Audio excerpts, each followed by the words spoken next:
And doing our best to preserve it is our responsibility. We're not only doing this for ourselves, but also for the future generations. Increasingly so, electric vehicles are becoming as economical as practical. Thanks very much. It's great to have everybody here. Good to see a full room. This is the first time we've done this, and I'm really delighted that Honorary Charles Mok and Dr. Lawrence Poon and all of you distinguished individuals in various capacities in your businesses are able to join us. So thank you very much for coming.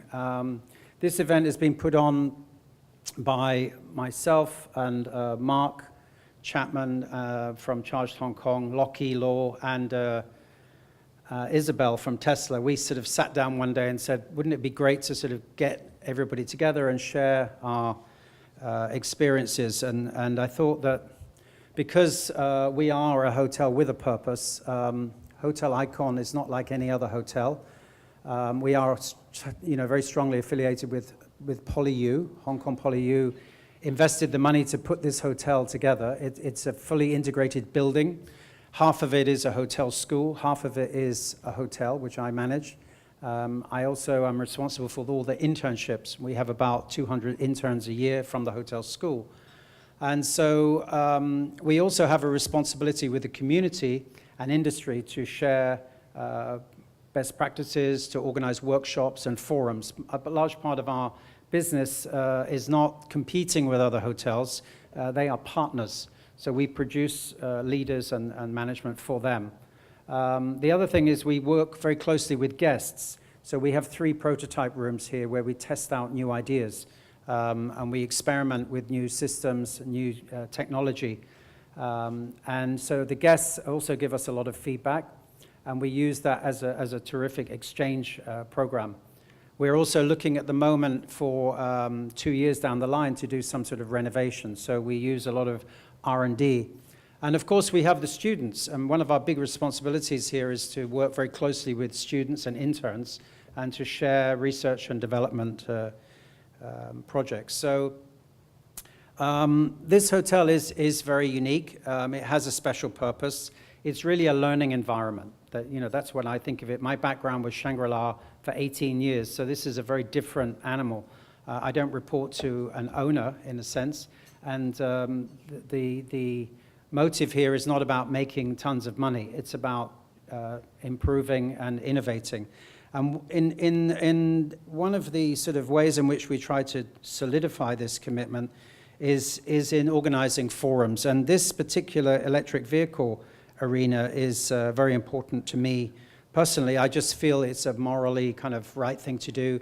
CO2 is a big issue. I have 2 children, 8 and 10 years old. Every day they come back from school telling me about global goals that their teachers are telling them, and that they're really proud that Dad drives an electric car. And they keep reminding me to turn off the water and turn off the lights.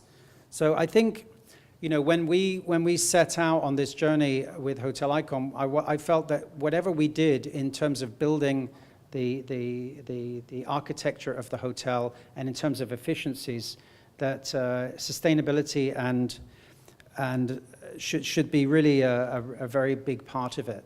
So we decided to put together try and aim for an all-electric fleet. We wanted all our limousines.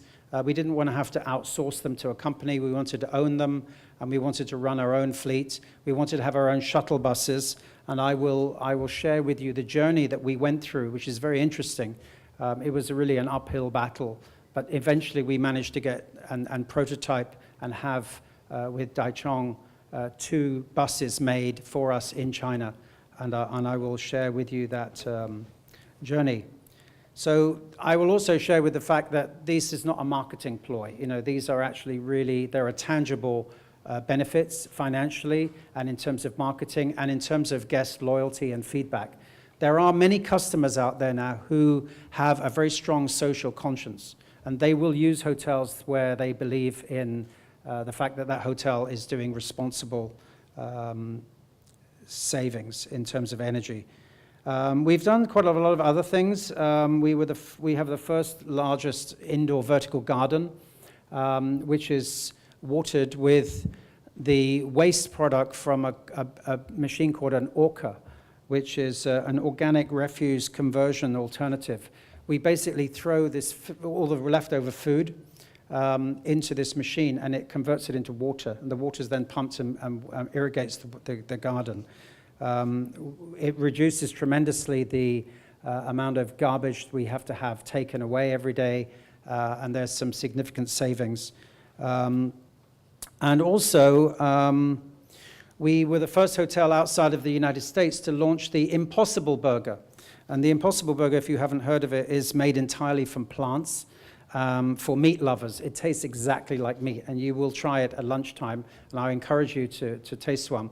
We've organized Honorable Charles Mock to have one to take away with him, as he has to leave a little bit earlier, but we'd like to get your feedback. Thank you very much. So today's forum is really a new initiative. It's really aimed at bringing together experts in the electric vehicles arena and leaders in the hotel industry to discuss the viability of EV as a form of hotel transportation and to promote the sustainability in Hong Kong. A diversity of stakeholders ranging from ChargedHongKong, Hong Kong Productivity Council, Hopwell, Tesla, Smart Charge, App2Ride, and AmCham will address all the vast opportunities that are there for us. So the first part, we've divided this into 3 sections, is called eVision, which will focus on the visions of the future of EVs in Hong Kong and the world. The second part is on best practices, and we'll be sharing our successful story of EV adoption in the hospitality industry. And the final discussion will be on solution, looking at different approaches to ensure sustainable EV development in Hong Kong and the world. So I'm thrilled to see the participation of so many senior decision makers, and I look forward to a very meaningful exchange of ideas with experts. And on this note, I will pass the floor to Mark. Thank you very much.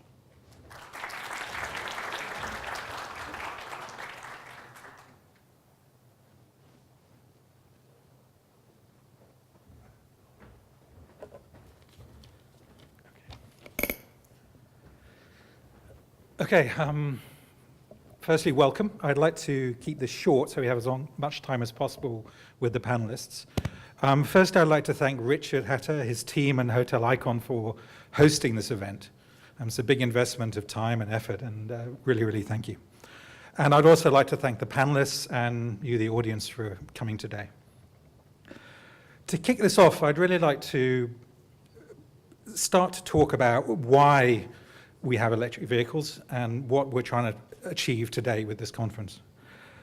So the first is, why electric vehicles? Well, for me, it's 2 real reasons. First is zero tailpipe emissions. So when I'm talking about zero emissions, that'll be dealt with by the electricity grid, but we have the ability of emitting no pollutants on the roadside. And the second is efficiency, because fundamentally electric vehicles are dramatically more efficient than internal combustion engines. An electric motor is something around 90–95% efficient, and a combustion engine is maybe 25%. And that efficiency can translate to financial savings. So the second question is, why Hong Kong? What is so special about Hong Kong? Well, in our view, Hong Kong is the ideal place for EVs. We've got a limited driving range, so we don't need huge, expensive batteries. We've got an excellent, reliable electricity grid, and the level of pollution is extremely unhealthy. Hong Kong's air is 1.9 times more polluted than Tokyo's, 1.6 times worse than Singapore's, and 3 times worse than New York. According to the WHO, 1 in 9 total global deaths are linked to air pollution. Here in Hong Kong, there are thousands of deaths directly attributable to air pollution, and some estimates put the annual losses at about 27 billion Hong Kong dollars. But quite apart from the societal benefits, a transition to EV brings with it financial benefits. We have some challenges in Hong Kong. The biggest, perhaps, is the deployment of charging infrastructure. We've got this great electricity grid, but it's not in the car parking spaces. So we have to address that issue, particularly in older buildings. early projects on the transition to electric transportation really need to look at this charging issue and include that as a fundamental metric to measure things by. The Hong Kong road system is also challenging, which I think this picture shows. We've got hilly terrain, high temperatures, an extremely high duty cycle, particularly for commercial transport, and strict licensing conditions. So that doesn't tend to favor new technology, such as electric vehicles or new approaches to problems. But the message I'd like to give is that really the transition to electric vehicles is inevitable. There is no alternative. Some have been touted, but they all rely on fossil fuels to some extent. And quite frankly, burning barrels of fuel which was made hundreds of thousands or in cases hundreds of millions of years ago, it's just not sustainable. This fuel is not being made today. So at some point, it's not about running out of oil, but it's about the point where oil becomes less economical to use than the alternative. And we at ChargedHongKong think we've hit that point now. We're at the tipping point. From the point of view of Hong Kong, we've got some great government incentives, in particular for commercial electric vehicles. For commercial vehicles, the first registration tax is currently waived 100%, no tax. Secondly, you can 100% of the profits tax deduction for capital expenditure in the first year. And thirdly, there's the Hong Kong dollar 300 million pilot green transportation fund, which will pay for half the cost of pilot projects such as electric vehicle. So in our view, there is a formula for success. And here it is. Number one, we have to have a compelling financial benefit. Number two, you need to have effective charging infrastructure in place. Number three, you have to have operational feasibility. And number four, it has to fit into the corporate mission. And none of those parts of the formula have anything to do with the environment. The environmental benefits are purely incidental to this. So we hope to show today and share with you some case studies and some discussions about how this can work. So thank you for coming.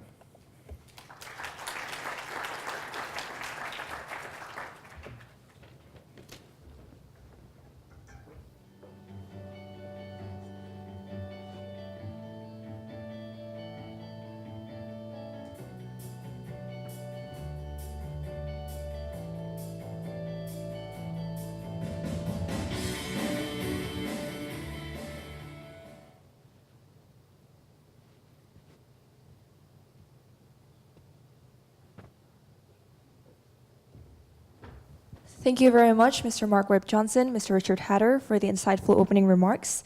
And so now we will proceed with a case study with Mr. Hatter, followed by 3 panel discussions, namely e-vision, best practices, and solutions. After that, we will wrap things up with a short networking lunch and an optional Tesla test drive with the models S and X. And during lunch, you may also register at our counter for the Tesla Models S and X test drive. Electric mobility is widely seen today as a way to improve air quality and meet climate goals. But how well are EVs being integrated in a comprehensive way into our smart cities? The first panel discussion will take a look at the visions and the future of electric vehicles in Hong Kong and the world, and Accessory Systems Research and Development Center of the Hong Kong Productivity Council. Please, sir.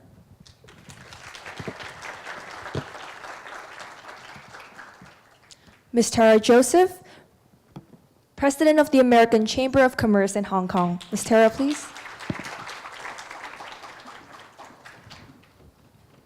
Honorary Charles Mock, Legislative Counselor, Information Technology, Functional Constituency, please. Mr. Mark Webb Johnson, Co-founder and Chairman of ChargedHongKong.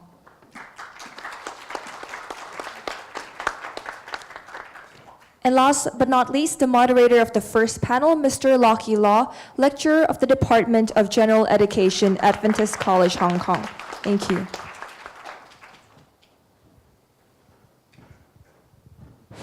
Testing, testing. Welcome, everybody. Thank you for coming for today's event. This is a very good opportunity for us to meet the experts and also listen to our speakers and panelists for the discussions. So without further ado, because Charles will only have a little time, so I'm just going to dive into the key questions for Charles, and then sorry about that. So we've been talking about smart cities for many, many years now. So what role does EV play in driving smart city adoption? Well, first of all, I have to apologize that I actually have to leave pretty soon because I have to rush back hopefully before 10 o'clock, or around 10 o'clock for one of the meetings, important meetings we have this morning. But getting back to your question, Lockie, about the role of EV in a smart city vision and so on. Well, as you can see in the government's blueprint for smart city, they did talk about substantively the part about smart mobility. And I think it's good reason for that, because obviously for smart city, which many people look at as, using real-time data in order to realize information that is needed for the citizens to make smart decisions, for the government to make smart decisions. Obviously, vehicles today that generate a lot of data, that naturally, in many ways, actually we see that many of these vehicles happens to be electric vehicles. The other reason is because in the smart city vision, including in Hong Kong, there's a big element for smart environment. We want a better environment, we want a cleaner environment, and so on. So that falls within the EV area as well. The biggest problem we have in Hong Kong so far, I believe, is that we have a lack of KPIs, we have a lack of goals. We can talk about many of these visions about smart city, smart mobility, smart environment, and so on. But in reality, when we look at some of these policies, are we setting the necessary goals to make that happen, to realize those goals? For example, we see that in your formula for success, including the financial incentives, right? So the most obvious thing that a lot of people see in the last couple of years in terms of government's flip-flopping of policy would be the issue with the first registration tax for EVs. Which we've been telling them from the beginning that if you do any change, if you remove that particular waiver, it will be disastrous. The government didn't believe, and of course it was as we expected the result last year in terms of the drop in sales of electric vehicles. The lack of help in putting more charging stations, whether it be public or facilitating for within the building ordinance to allow apartments and so on, or parking spaces owners and so on to install their own electric charging facility where they live, and so on.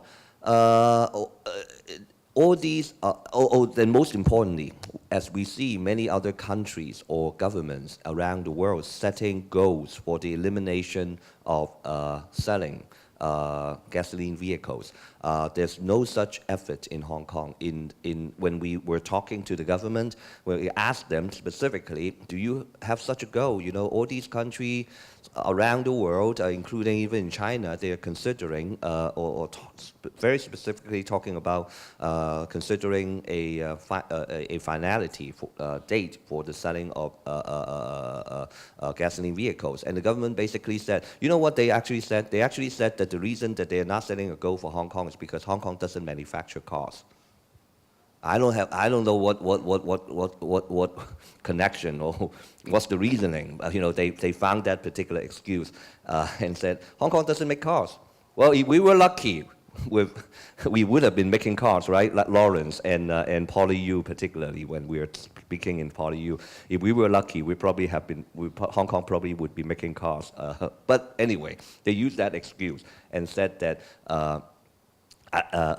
So we cannot control the supply of cars. So which means that if we say too early, I think what their reasoning is, if we said too early that we are not going to allow selling of gasoline cars, let's say in 20 years' time, then maybe in 20 years we don't get any supply of cars. I don't think anybody would believe that, right? But anyway, that's the excuse that our bureaucrats use. So I think we need a big change of mindset at the government and the community. Our community needs to drive the government to change the mindset, and I think this conference and the gathering would be an important step in that. Gathering the business leaders here to hopefully we'll be able to tell the government that this is really something that they need to do, and it's really for their good, for everybody's good. So any other panelists would like to add comments to this? So just echo to what Charles' comment, because we understand that quite a lot of countries in the world, they mentioned that they're going to stop the production of internal combustion engine vehicles in the coming maybe 10 to 15 years. In fact, one of the major reasons is also maybe you should treat it as a very strong message from those government to all those car makers, to the OEM. Hey, you guys, please pay your very best effort to push the technology forward. Try to do all your best to do the greener energy vehicle, just like the alternative energy vehicle, not necessarily focus only on the pure battery EV, but also to maybe the fuel cell or some other alternative energy vehicles. So that will be the futures of the industry. Yeah. So. Thanks. And just to pick up on what Charles was saying about KPIs. So I think we all know that if we close our eyes, you can look at a beautiful city like Hong Kong and imagine what it would be like if it were cleaner and if there were electric vehicles on the road. That is absolutely possible. This city has money, it has know-how, and it has the creativity to match if it wants to use it. So change to achieve something takes some patience, but it also means setting some very hard goals to hit and really taking the action to hit them. So if Hong Kong really set its mind to it and the government really decided that it wanted to make this happen, it actually could happen. But those tangible goals need to be set so that they can be hit at a rapid pace. Hong Kong is not in the top 20 international cities as far as EV vehicle use goes. And it just shouldn't be that way. This is a very advanced, forward-thinking international hub. There's absolutely no reason why this can't happen and why Hong Kong can't set itself apart as a city that's interested and achieving sustainability. Okay, thank you very much for the comments. Before Charles leaves, I would like to share you one question from Steve. On Charles, Mark mentioned real-time data from vehicles. As this may be proprietary, will the vehicle supplier truly share unfettered the data collected? Well, that's a very good question. I think I'll try to answer that two ways. Number one is the government's attitude about these data. I think at the moment, the government's attitude about these data and sharing of these data, whether it be generated by our own private cars or whether it be generated by the public transportation companies, the attitude is still very conservative. Meaning that they, let's say for the cases of public transportation, they keep on saying that, let's say for the bus companies and so on, they said that these are private properties. And it's up to the companies whether or not to share them. To me, I don't agree with that because of the fact that these are public utility companies. They get a franchise to run, and they are using they got a franchise, not necessarily a monopoly, but they got a franchise. And at the same time, they are running on public roads, built by public taxpayers' money. So I don't see any reason why these information about where the buses are all the time around town should be restricted. But on the other hand, the government is quite conservative about these attitudes. So if we take that particular attitude, extend that to EVs, data generated by vehicles and so on, they probably would take the same attitude as well. But to me, I think this is all a matter of number one, balancing between the issues with privacy and the anonymized data that would be useful for sharing, that would be good for public transport planning and also for personal decisions for the drivers. And in fact, we're all sharing those data anyway. Today, you use your Google Map. Just a couple of days in our LegCo, in one of our committee meetings, actually, one legislative council member actually asked that question. We have all these apps in our phone, and they predict where to go, which is a faster route to take. Do you, the transport department, provide these data to the apps?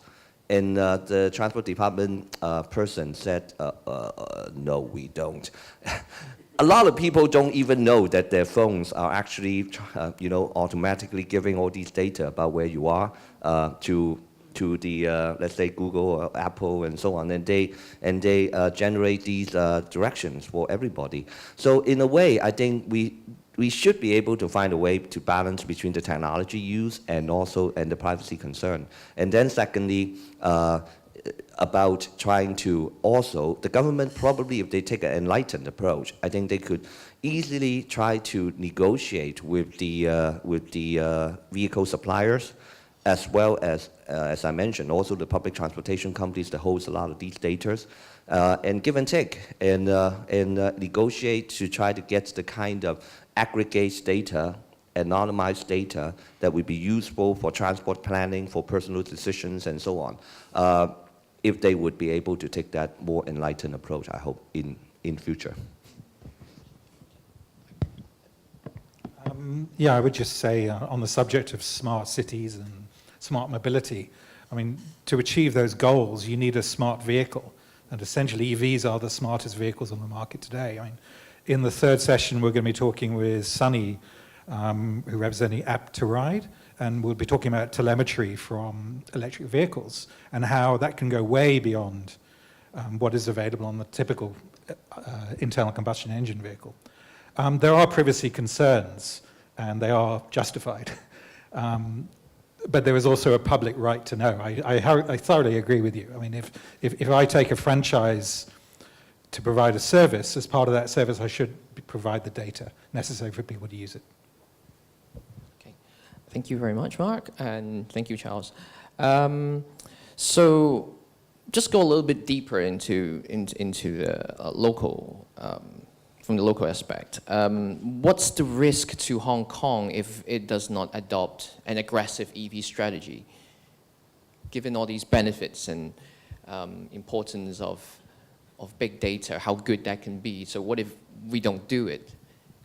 Well, I don't want to dominate and so on, but probably before I go, I'll say this. Just like what Tessa has been saying, we have a great opportunity in Hong Kong. We have the right people, the right know-how, the right infrastructure, the right size of the city, and in fact, obviously, for EV adoptions and so on. So we have a good reason, and actually, it's for us to lose. I mean, this leadership possibility is for us to lose, and we've been losing it. So I think that's the biggest reason why I think this is going to be important. And just like what Mark has been mentioning about, you've been saying that a lot of these technologies goes into the vehicles, and that at this stage, a lot of it actually are adoption of these technologies are led by the EV makers. And likewise, in terms of even automatic driving, same, this is very much tied to EVs, with the technologies that they have already put into some of these vehicles. And this is also one area that we have a good potential, but we are lagging behind. So I think that's another good reason. It's not just about EVs as we see it today, but also the future of vehicles altogether, the future of transportation altogether, whether it be public transportation using electric buses or other forms of electric vehicles, or even automated driving. So these are the areas where our government really don't have a strategy for. Yesterday, in fact, in our establishment committee, we have approved funding for the government to add another senior official's position. If they add senior civil servants position, they have to come to LegCo to ask for funding. We actually approved the not the final fund. We approved to allow the government to propose that funding to the finance committee. And that particular position was actually for somebody to be responsible for smart mobility planning. But AV, automatic vehicles, is not included in the government's strategy for smart mobility. It's not in their picture. Sarah? So Yeah. that's the struggle we have, and I'm saying that, hey, do you need more people? Should we let you add yet another person to do it? I mean, beyond the obvious need for a more environmentally friendly city, the competitiveness of Hong Kong is at risk. Hong Kong is viewed as a vibrant, efficient, and amazing hub for international business. That is where the money comes from, the labor, the view of the city is based around it being a very special place. In order for it to compete, it needs to move forward and show that it can develop a smart city, a futuristic city, and a place where people can actually breathe the air. So the risk here is if Hong Kong can't move forward in something like this, and also provide a level playing field for all types of companies to come into this city and be able to deliver the products necessary to have EVs and build an EV infrastructure, then actually the competitiveness of this city is at risk. There are other cities in Asia where people could place their international businesses. There are other cities in Asia that are developing EV strategies much more quickly than Hong Kong. And there's absolutely no reason why this should happen except not being able to make change. So the real issue here is about really engaging in taking the risk to move Hong Kong forward to get this done. And there's a lot of support. There's support from the public. There's support from many companies who would like to come to Hong Kong and contribute in terms of product, in terms of research, and in terms of development. There's a local government that also wants to be involved in this. So the risk is that if we don't put all of these things together, we lose our competitiveness as a world city. Thank you, totally agree. And on this point, a question from Anonymous is it Hong Kong on its own, or is it a political consideration that mainland and Hong Kong should get the push, meaning a central government agenda? That's a question from the floor. Is it because of why Hong Kong isn't moving? Is it because of an agenda from the Chinese government? Let me answer this, and after this, I'll really have to go. But Sure. I don't think so. I don't think there's any reason why the mainland want to hold Hong Kong back. I just don't see any reason for that. I don't believe that is the case. And on the other hand, I even see that in some ways, maybe not at the mainland government's top priority, but they do want to see Hong Kong adopt more of these good technologies.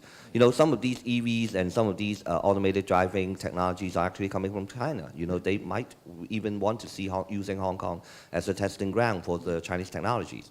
But I think the biggest problem is our own inertia, bureaucratic thinking, and what we have been talking about earlier. But with that, I really am sorry to say I have to go. But I hope you have a great rest of the day. Thank you.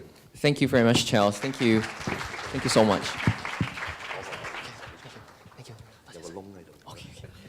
I just have to agree with Charles on that.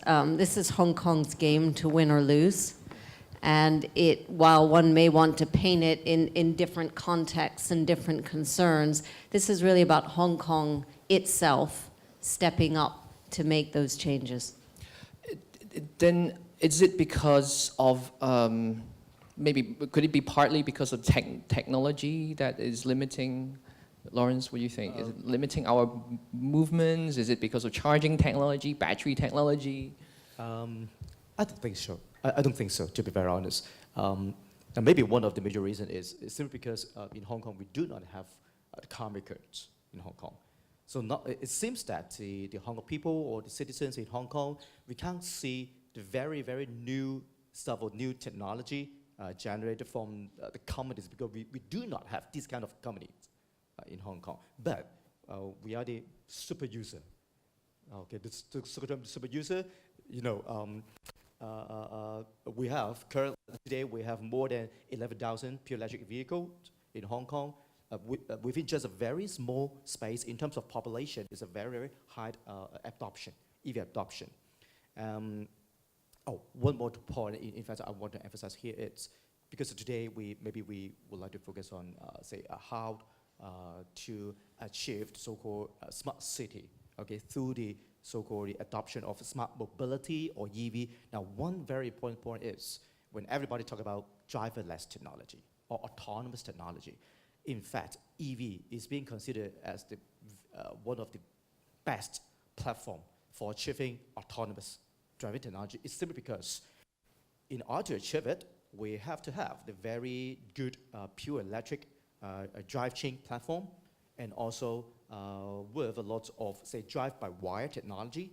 So all these kind of technology is, I can't say cannot be found, but it's relatively difficult to be achieved in the from the traditional so-called ICE, internal combustion engine vehicles. So that means if the Hong Kong or Hong Kong government really want to achieve the so-called smart mobility in order to improve the overall efficiency of the transportation, it seems that electrification of the transportation, not only the public transportation, but also our private cars should be our future, from my point of view. Mark, will you? Yeah, I think it is a challenge. I mean, Hong Kong is dragging its heels in this industry. But historically, Hong Kong has reinvented itself many times in the past. When I was a child, Hong Kong was all about toy factories, plastic factories. There are almost none here today. Then we became a gateway to China. And over the years, Hong Kong reinvents itself, and I have confidence Hong Kong can do it again, but it needs a lot of pushing. But I do like to hear that positive side of things, because lately we do get entrenched in Hong Kong and thinking, well, I want to do it, but it's not happening. It's a little bit of resting on our laurels to think that times have passed and we can't. But you're right, Hong Kong has reinvented itself. It is a hub of remaking, of building, of changing and progressing. So there is the opportunity to do it. And the mindset, not just of the government, but the mindset of everyone in the city to get it done is important as well. Yeah, I think the thing I forgot to mention is it's not, I mean, when we talk about Hong Kong reinventing itself, it's fundamentally the Hong Kong people. And the work ethic and the family ethic amongst Hong Kong people is unique in the world. So that's why I have my confidence. The government just has to get out of the way and let us do what we need to be done. Yeah. Thank you. So picking up on that one, what's the outlook for EV then, say, in the next 10 years in terms of battery technology, charging technology, vehicle type, and market penetration? Given the point that Charles has raised, you know, the government saying that we actually do need an EV manufacturing company in Hong Kong, and also Tara saying that it's not an easy thing for, you know, to happen now, but it's a goal to achieve. So. What's the outlook then, you know, in say 10 years given? What will we be looking at? Maybe I can share with you some market information, right? Currently, in particular in mainland China, there are quite a lot of car makers in mainland. They're doing EV design or production business. However, in the recent few months, maybe in recent half year, it seems that the China government, they increased the so-called approval requirement for getting the EV production license. So what does it mean in terms of money? In the past, if you can prove to the China government, oh, I have some money, I have the production plan, I have the technology, yes, you're eligible to apply the license. But however, in the recent few months, the industry players told me that maybe in the future, they need to invest at least 3 to 4 billion renminbi in order to get that license. So recently, more and more car makers or the potential car makers, they come to Hong Kong, trying to find the opportunity to see, is it possible to build their production plant or to set up the car, to get the EV production license in Hong Kong, okay? But because in Hong Kong, we do not have this kind of so stringent requirement, okay? So if that is the case, maybe in the future, there will be more and more car makers. They have their so the parent office or parent plant, production plant in Hong Kong, and then of course they will leverage the production capacity in mainland China or different cities of the mainland to do the full production in the future. So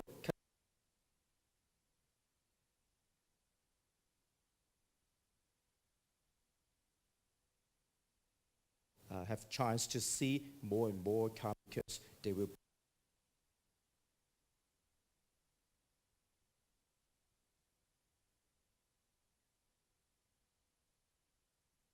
place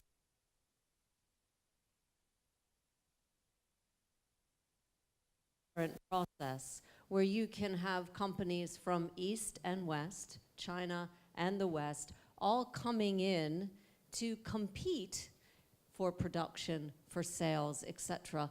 Then you go back to having a very vibrant economy that can really develop and show best in class in terms of what EV has to offer. And surely that would be the sort of benefit of a Hong Kong being a showcase for that type of thing, is going back as well to beyond the Hong Kong people and being able to reinvent this place, the fact that this is an open market. It is a free and fair trading market, and it should have transparency involved in it as well. Yes, and on that, so here comes the big question, because recently we've been hearing good news from the US. How will the cut in import tariff by Beijing benefit EV development?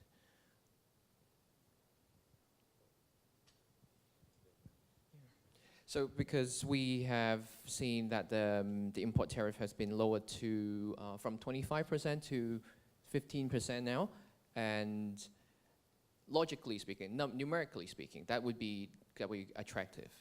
But exactly like how will that actually help the EV development just by lowering taxes? For sure that is more attractive to encourage the production and also the design, and also to encourage the car makers to import better products to the region, of course.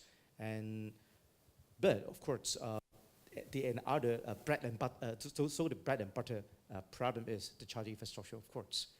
If we can only increase the number of EV in the region, but if we cannot increase the number of charging infrastructures on time, okay, so that will create another problem. So maybe I can share with you. Currently in Hong Kong, we have around maybe 4,000 something public chargers, and because in Hong Kong it's just a very small city, we do not have so many space to install the fast chargers in the car park. So maybe it seems that we can only rely on the sort of wall mount type chargers. Luckily, the Hong Kong government, the humidity is over 90 for the very, very long time. It's a very harsh, a very challenging point for the adoption of EV. And also, we need to climb up a relatively deep slope. So, in fact, the Hong Kong government is trying very, very hard to identify the very good specification that can fit for the daily operation in Hong Kong. So we hope that we will achieve it shortly. We're doing something. Yeah, I would say, I mean, Hong Kong can look at what Shenzhen did. I mean, we are different. We have a different bus system. We have a very hilly terrain. So we have to do it our own way. But the approach that was done in Shenzhen was very interesting. I mean, the government set the targets. Yep. They pushed very, very hard. Yep. But then the industry got together, and the industry worked out, well, if we use electric buses, sure, they cost almost twice as much as the diesel equivalent, but operationally, they cost a third. electricity costs for the Shenzhen study was about a third of the cost of diesel. So we got a capex problem. Well, let's do leasing. So historically, the bus companies would buy the buses. They switched to leasing the electric buses. They got guarantees from the manufacturers for lifetime battery warranty. And that's how they did it, and they succeeded. And not only did they meet the target, they succeeded, that they did better. They delivered earlier. So I think that we can use this as an opportunity to look at what they did and then do it our way. But we certainly need government to help, because this is a franchised bus service, and the terms are set by government. Thank you. Final questions before we move to panel 2. So as a summary then, basically, because given all we have so many industry leaders here today, so how should leaders of the industries anticipate this trend to ensure business success now that EV is basically inevitable, but with so many obstacles before us? What can they do to ensure success? I think just following on the conversation about what made Shenzhen a success and what we feel we're lacking in Hong Kong is setting KPIs and targets and hitting those deadlines and pushing towards the next deadline and realizing that making those changes are difficult, but setting target after target after target to get there. And also one very important point is, in fact last night, we have a conference with a speaker from director of EMSD. He told us that, hey, if the society or if the industry, you really want to see the success of the implementation of EV or some other technology, we should brave enough to test or to trial use something new. Instead of just simply asking for, hey, I just want to have some very mature. No, that means if we want a success, we have to brave enough to trial use the new stuff. I really can't improve on those answers. They were perfect. Thank you. Okay, thank you very much. So thanks for our panelists. Thank you, Mark. Thank you, Tara, and thank you, Lawrence, for giving us such important information and their sharing of the experience. Thank you so much.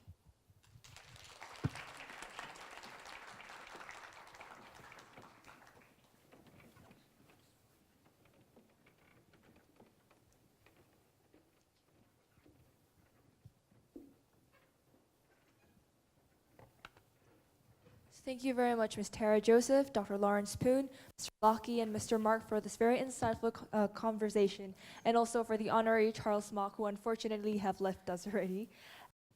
People ask me at the beginning, why do you care so much about the environment? Why should you bother to do this? Well, first of all, because we're a teaching research hotel. We're a model hotel. It's in our genes, basically, to try and experiment and innovate. Yes, perhaps we have some advantages over other hotels in that we are not part of a big chain that has to roll out initiatives like that. But I'm sure any brand that was based in Hong Kong could do that if the GM or the team or the owner wanted to do it. Also, when I joined in 2009, 2 years before the hotel opened, I became aware of the fact that our president, Timothy Tong, who unfortunately couldn't be here today, was very focused in developing their own My Car, which was this little two-seater roadster which didn't have any air conditioning, but which I think now has been sold off. But the fact that the university itself encourages innovation meant that as we are a subsidiary company of that project, it was a sort of moral responsibility. Plus the fact, as I alluded to earlier, that we have a lot of other efficiencies in the building. All these these lights are all LED. It's a very attractive chandelier system. It's all made in China. These are just glass tubes hung from wire, and it's all LED. The whole hotel is LED, and yet it can still look attractive. The food waste management system, as I mentioned, the recycling program, and the EV fleet are just part of this whole initiative. So because we didn't want to add to this problem of roadside pollution, we felt that this was in about 2011, that we would have this mission to try and have a complete fleet. So we thought, okay, if we could have 4 cars that we could use as limos, we could have 1 7-seater and a shuttle bus service. We needed 2 of them. This was the goal. And the challenge at that time was that there wasn't really a 7-seater on the market that we could use. So we ended up, we've actually got a Mercedes 7-seater Vio at the moment that we don't really use very much. But the challenge really at that point was then how do we find a vehicle that is suitable? And of course, there was this My Car, which wasn't really suitable for limo pickups. There was the Nissan Leaf, but the Nissan Leaf didn't have the range. It could do 1 trip to the airport or round trip, and then it would have to be recharged. And really, there wasn't the sort of infrastructure available for us to be able to do that by waiting for a guest and trying to charge it at the airport. And then there was the Tesla Roadster, which again wasn't really suitable for a limo car. Likewise, the 7-seater minibus and the shuttle bus just seemed like a sort of way off dream. So shortly, the breakthrough came in around about 2013. BMW came out with the i3, and we grabbed it. We were one of the very first customers, and I was delighted that we thought, okay, well, let's try and offer a shuttle service. So if a guest is waiting for a taxi, sometimes it's very congested here. People can't get taxis in the morning. It's raining. Sometimes the taxi driver won't take somebody somewhere. So we thought, okay, if we've got our own shuttle service on a first-come, first-served basis, we can take guests to wherever they want to go within a sort of 5-kilometer radius. And this car was available, and we immediately purchased it. Then came the introduction of the Model S. The Model S came out. I test drove one around about the same time, and we immediately ordered 4, and which we then basically just hired our own staff to drive them. The problem was that there was still no pure electric light bus or 7-seater available in 2013. So really, Tesla sort of saved the day for us because it gave us that initiative to be able to say, we have the bricks and infrastructure. We can get the chargers. We actually even discussed the opportunity of having a supercharger station here. Although that didn't happen. But the challenge really was this bus.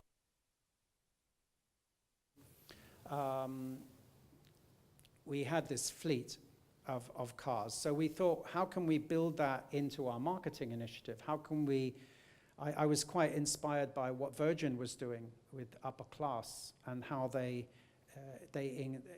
include in their upper class package pickup from your home and drop you off afterwards with a limo. Thought, well, if we could build that idea into our suite and club offer and offer a round-trip limo in an electric car, this could be a good idea. So the issue then was, okay, we've got this Tesla service working very well. The guests really love it because a lot of people hadn't been in one, but we still had this issue with the shuttle bus. There was this product, this bus called a Smith bus. And this Smith bus, we actually tested. There were 2 in Hong Kong that had been brought in. They were prototypes. But just after we were about to buy one, they filed bankruptcy. So that stopped us pursuing that. But what we found really was that the big challenge was getting the license. At this point, it's how do you actually, okay, even if we could find a bus that was suitable, how can we get a license? And basically the Transport Department had stopped issuing the A02 hotel service license 10 years ago. They just don't issue them. They said, no, we don't have them. You can buy a license from the open market, $3 million, that's the cost. So even with the fund, or the actual government subsidy, we would have had to pay just for the license $3 million. So after several rounds of discussions, and this really meant having to pull a lot of strings with various people in the transport department, we managed to convince them that if we were able to build our own electric bus, would they give us an electric bus license? And they said, yes, ha, ha, ha. You know, you ain't going to get an electric bus. There's no way that's going to happen. But yes, as long as you use it for your hotel guests, you can't use it for students. It's not a school bus. It has to be free of service, free of charge to your customers. You can't charge for this service. So we said, okay. So in other words, make it as hard as possible. But yes. And then we said, okay, well, we'd like to then apply for the Green Transport Fund. And they said, okay, fine, no problem. We'll go for that. But you don't have a bus yet. And we said, no, we'll work on that. So we got the fund approved, we got the license approved, and we didn't have a bus. So the next step was to go and try and find how to actually get our own bus. And I'm one of these people that I'm quite impatient and I don't like being told no. So my procurement people were pulling their hair out, and Ian Lee, who was my finance guy, I put him on the project to go and find somebody that could actually build us a bus. And with the help of Taichung, we agreed, and this company called Wuzhou, they agreed that they would, on the chassis of a public light bus, build us an electric bus. So brand new bus, but no engine, no gearbox. Everything else was the same. The axles were the same, so it's quite heavy. But they said, okay, we'll build you a prototype bus. Now, at this point, we knew that this bus was probably going to be fraught with reliability issues and all that, but never mind. I wanted to push through for it because I wanted us to show that it could be done. And also the fact that PolyU was very keen. They also wanted to get into this. But basically, it took 2.5 years for them to actually build this, and it was delivered in 2016. Subsequently, they've now got a 2.0 version, which PolyU is using. There were times when our bus was out of action. They had some teething problems with the charging. We had to buy our own charging unit, but that was no problem. It's basically doing this sort of 6-kilometer round trip all day long, and we have 2 of them, and they go round trip. The guests absolutely love it.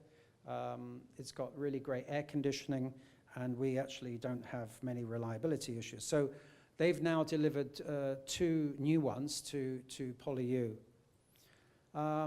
So we started to be able to measure the financial viability of it. My board were very keen that I do this up front because I explained to them, I'd give them some business models of the financial rewards of actually doing this. The cost of actually an EV sedan is still lower than a traditional European one, with the fact that at that time we had the subsidy. The energy cost is lower. There's no maintenance costs at all, except for tires.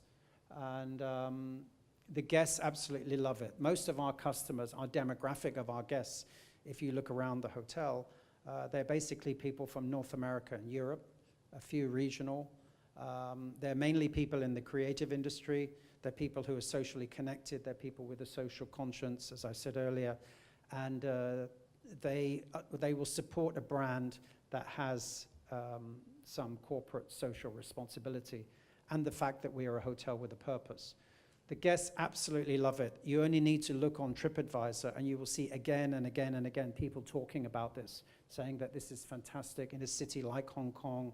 It's brilliant to see somebody doing this sort of thing.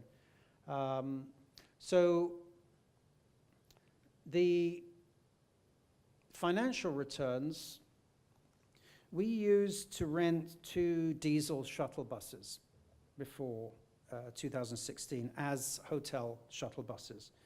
And the monthly rental was $164,000. And that's pretty much, market price. So they provide you the driver and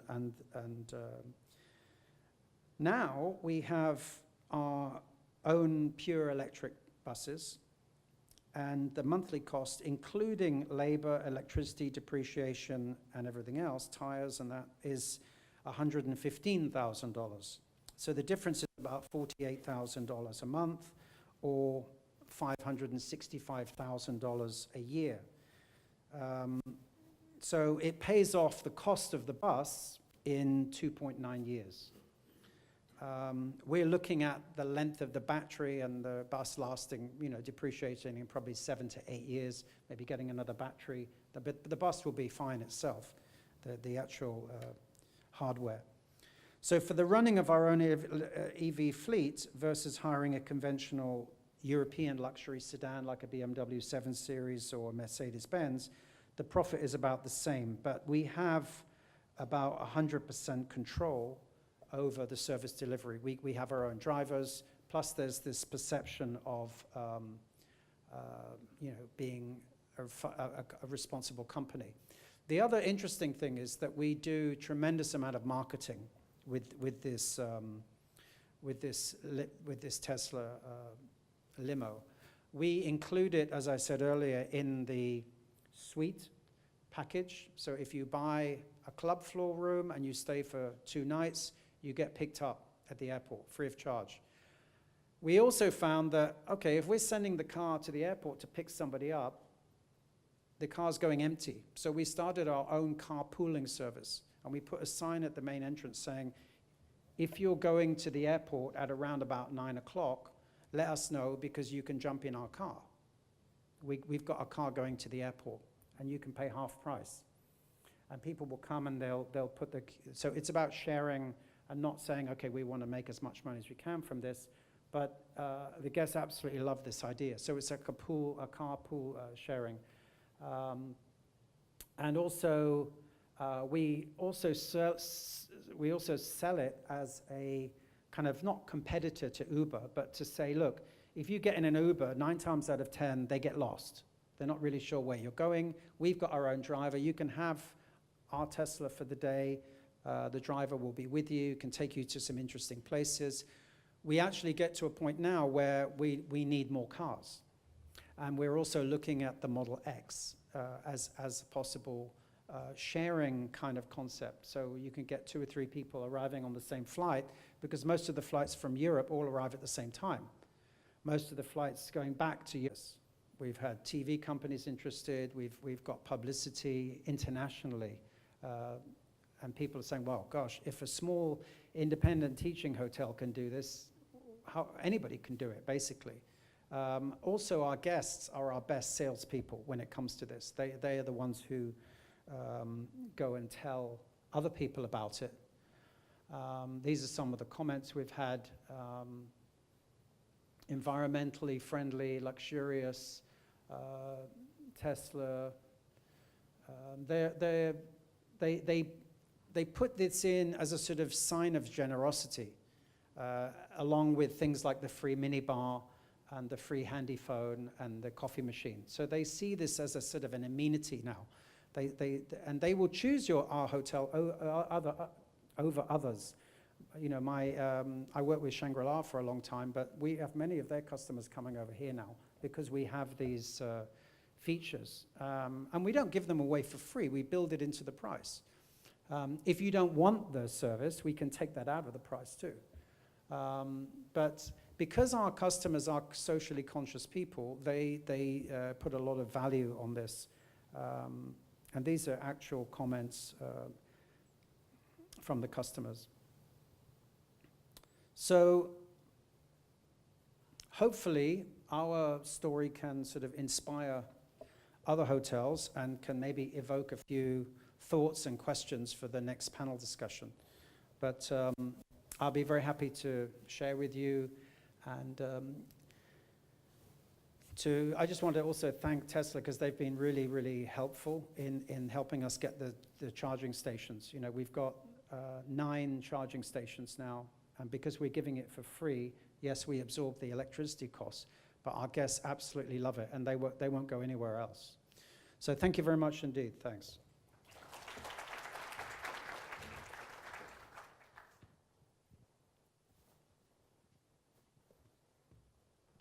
Thank you, Mr. Hatter, for your wonderful sharing. I think what we're trying to do at Hotel Icon here is not only to support like-minded individuals who want to advocate for a change, but we're also trying to use our little actions or small actions to actually encourage people to do the same thing and also to be more environmentally conscious. Now, we're moving on to the second panel discussion. So now I would like to invite again the first speaker, Mr. Richard Hatter, General Manager of Hotel Icon, and Adjunct Associate Professor of SHTM to the stage, please. Thank you, sir.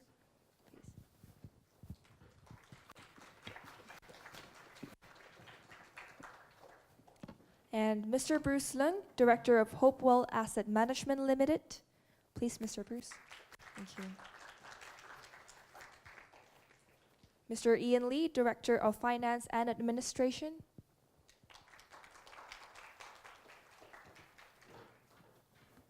And Mr. Lockie Law as the moderator. Please, Mr. Lockie.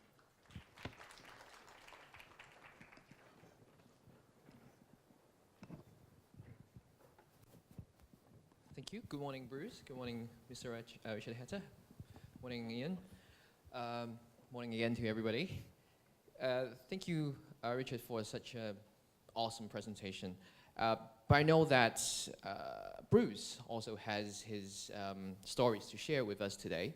And Bruce has also prepared his presentation slides. So would it be okay for you to share with us you know, the motivation for Hopewell and your motivation, and how does Hopewell stands out as the most supportive property firm in Hong Kong? Because, you know, among our EV owners, when we talk about hotel, we talk about Hotel Icon. When we talk about property firm, we know Hopewell is the place to go. So could you tell us about your story and the Hopewell story, please? Thank you. Thanks, Loki. Hopewell Holdings has always been socially responsible and supportive to EV. Say, for instance, we have already installed 50 chargers in our property. And then we believe we will keep the momentum and we'll work on it further. And actually, start from the very beginning, it was our top-down approach. It's a top-down approach that we invest in environmental practice in every stage of development. In fact, our Vice Chairman, Mr. Thomas Wu, he's been appointed as the committee members of the steering company for promoting EV. So promoting EV in our company is actually a mission to pursue. All in all, that for promoting EV, our company tried to build up our own car fleet by buying a lot of EV. In 2006, we have already used hybrid car as our company fleet, Toyota Prius, I think. And also after that, we tried to buy a car from PolyU, My Car, and iMeet. And today, we have a lot of EV in our company car fleet, including the Leaf from Nissan and Renault, all these popular brands. Besides building up our company car fleet, we also brought 42 seaters electric coach to be the shuttle bus between our property, Kit Tap, and the MTR station, Kowloon Bay MTR station. Of course, like Richard, we also get the support from the Green Transport Fund. Okay, very successful. So for the society, I think it is our company philosophy that we have to contribute to the society so that it helps our business grow. Even it was around 2006. At that time, it was only 100 registered EV on the road. We have already started to install electric chargers in our property. I think this is important to contribute to the community, especially by the time of 2013, I remember, BYD tried to introduce the electric, electric taxi to Hong Kong to facilitate the the taxi driver to charge their new taxi. We also install very special charger in our property, including Hopewell Center, Kit Tech, and also the Panther Place. So in 2014, Tesla installed a lot of superchargers in Hong Kong. Obviously, Hopewell is one of the company who installed the supercharger. We are very supportive to this supercharger because it's very successful to our property. All in all, that I think our story can conclude in one thing is that there should be a balance between the environmental pollution, community well-being, and also our business. There should be a balance, and then we are happy that we have done a lot to support the EV. Thank you, Bruce. Thank you. So on top of what you just mentioned, the final sentence, you said actually supporting EV was beneficial to Hopewell. So may I ask, so what are the benefits for providing EV support to the owners then? Well, on one hand, I think brand building is a key issue because the chargers definitely are good green credential that can demonstrate to our stakeholders. But on the other side, driving traffic for our shopping center is very important because when you understand that charging takes time. So what will you do when you're waiting for chargers? Waiting for charging, so have a cup of coffee or have a breakfast or even dinner because it takes 2 to 3 hours sometimes. So our shopping center will benefit from these EV owners. Thank you, thank you. It's just now when you were talking about your electric bus as well, I saw that there's some facial expressions on Ian's. So I'm sure Ian wanted to also talk about the license and the e-bus, because there's a lot of common things between Icon and Hopewell in terms of getting the e-bus, e-shuttle. Well, for our part, I think Richard mentioned about the licensing struggle, but I think he's been very polite, and probably because I was the one that's struggling with the government department. Well, I think because electric bus, especially the bus that we want, like a 16-seaters, we're not looking for a coach, so it's not the usual things. If you're applying a normal license, you can call the transportation department, and you get a strict answer. If you're asking that we want an electric vehicle in this particular specifications, they couldn't give you the answer because it's not their problem, it's new to them. So we talked to different people, and initially we called the hotline, it didn't work. They asked us to buy the license, and then we call a lot of people and say, well, probably you can call this person. So we talk to this person, and they say, well, this is not the department you call another department. Eventually, we find the right person, but it worked out. We explain exactly what we're trying to do, and we think that this is good for the environment, and as Richard explained that, there are already too many diesel buses in the area. And it's very sad when you see the tourists standing in front of the Victoria Harbour and taking pictures of a backdrop instead of real things. Well, once we explained to them, actually there was a conversation between us and the government, and they say, well, go for this license, but with conditions, like it has to be electric, pure electric. It couldn't be even hybrid. It has to be 100% pure electric, and it has to be only serve your own gas, and you couldn't charge. And if you can get one, go ahead, off you go, good luck. But the rest is history. So we got it, even though with all the restrictions, but we got it. For the first, just to share a little bit, for the first year, the bus has been had kept us very busy. The reason is it's a prototype, and I'm not sure. I hope your bus may be a little bit better. Our bus for the first year, the availability is only 20%. Availability means whether the bus work. So 20% means every 1 day on the road will be 4 days in the workshop. And then we got the bus back, 1 day on the road, another 4 days in the workshop.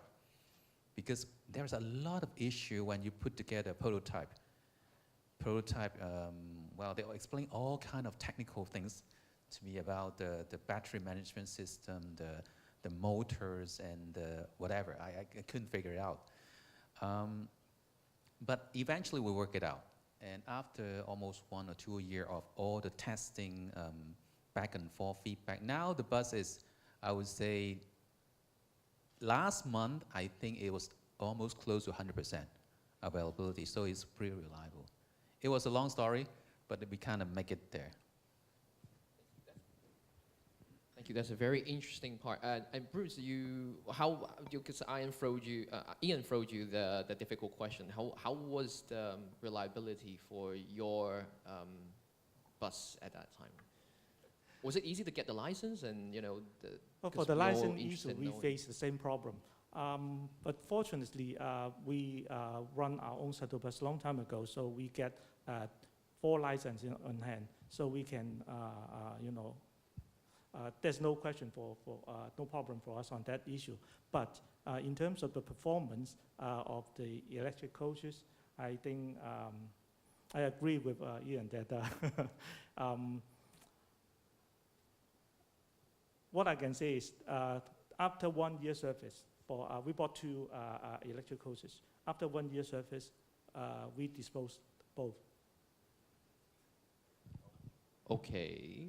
I'm sure that the reliability has improved after all these years, right? It's been like a decade or so. I'm still looking for more reliable brand to provide a safe service for our customers. According to Richard, PolyU has the no longer prototype.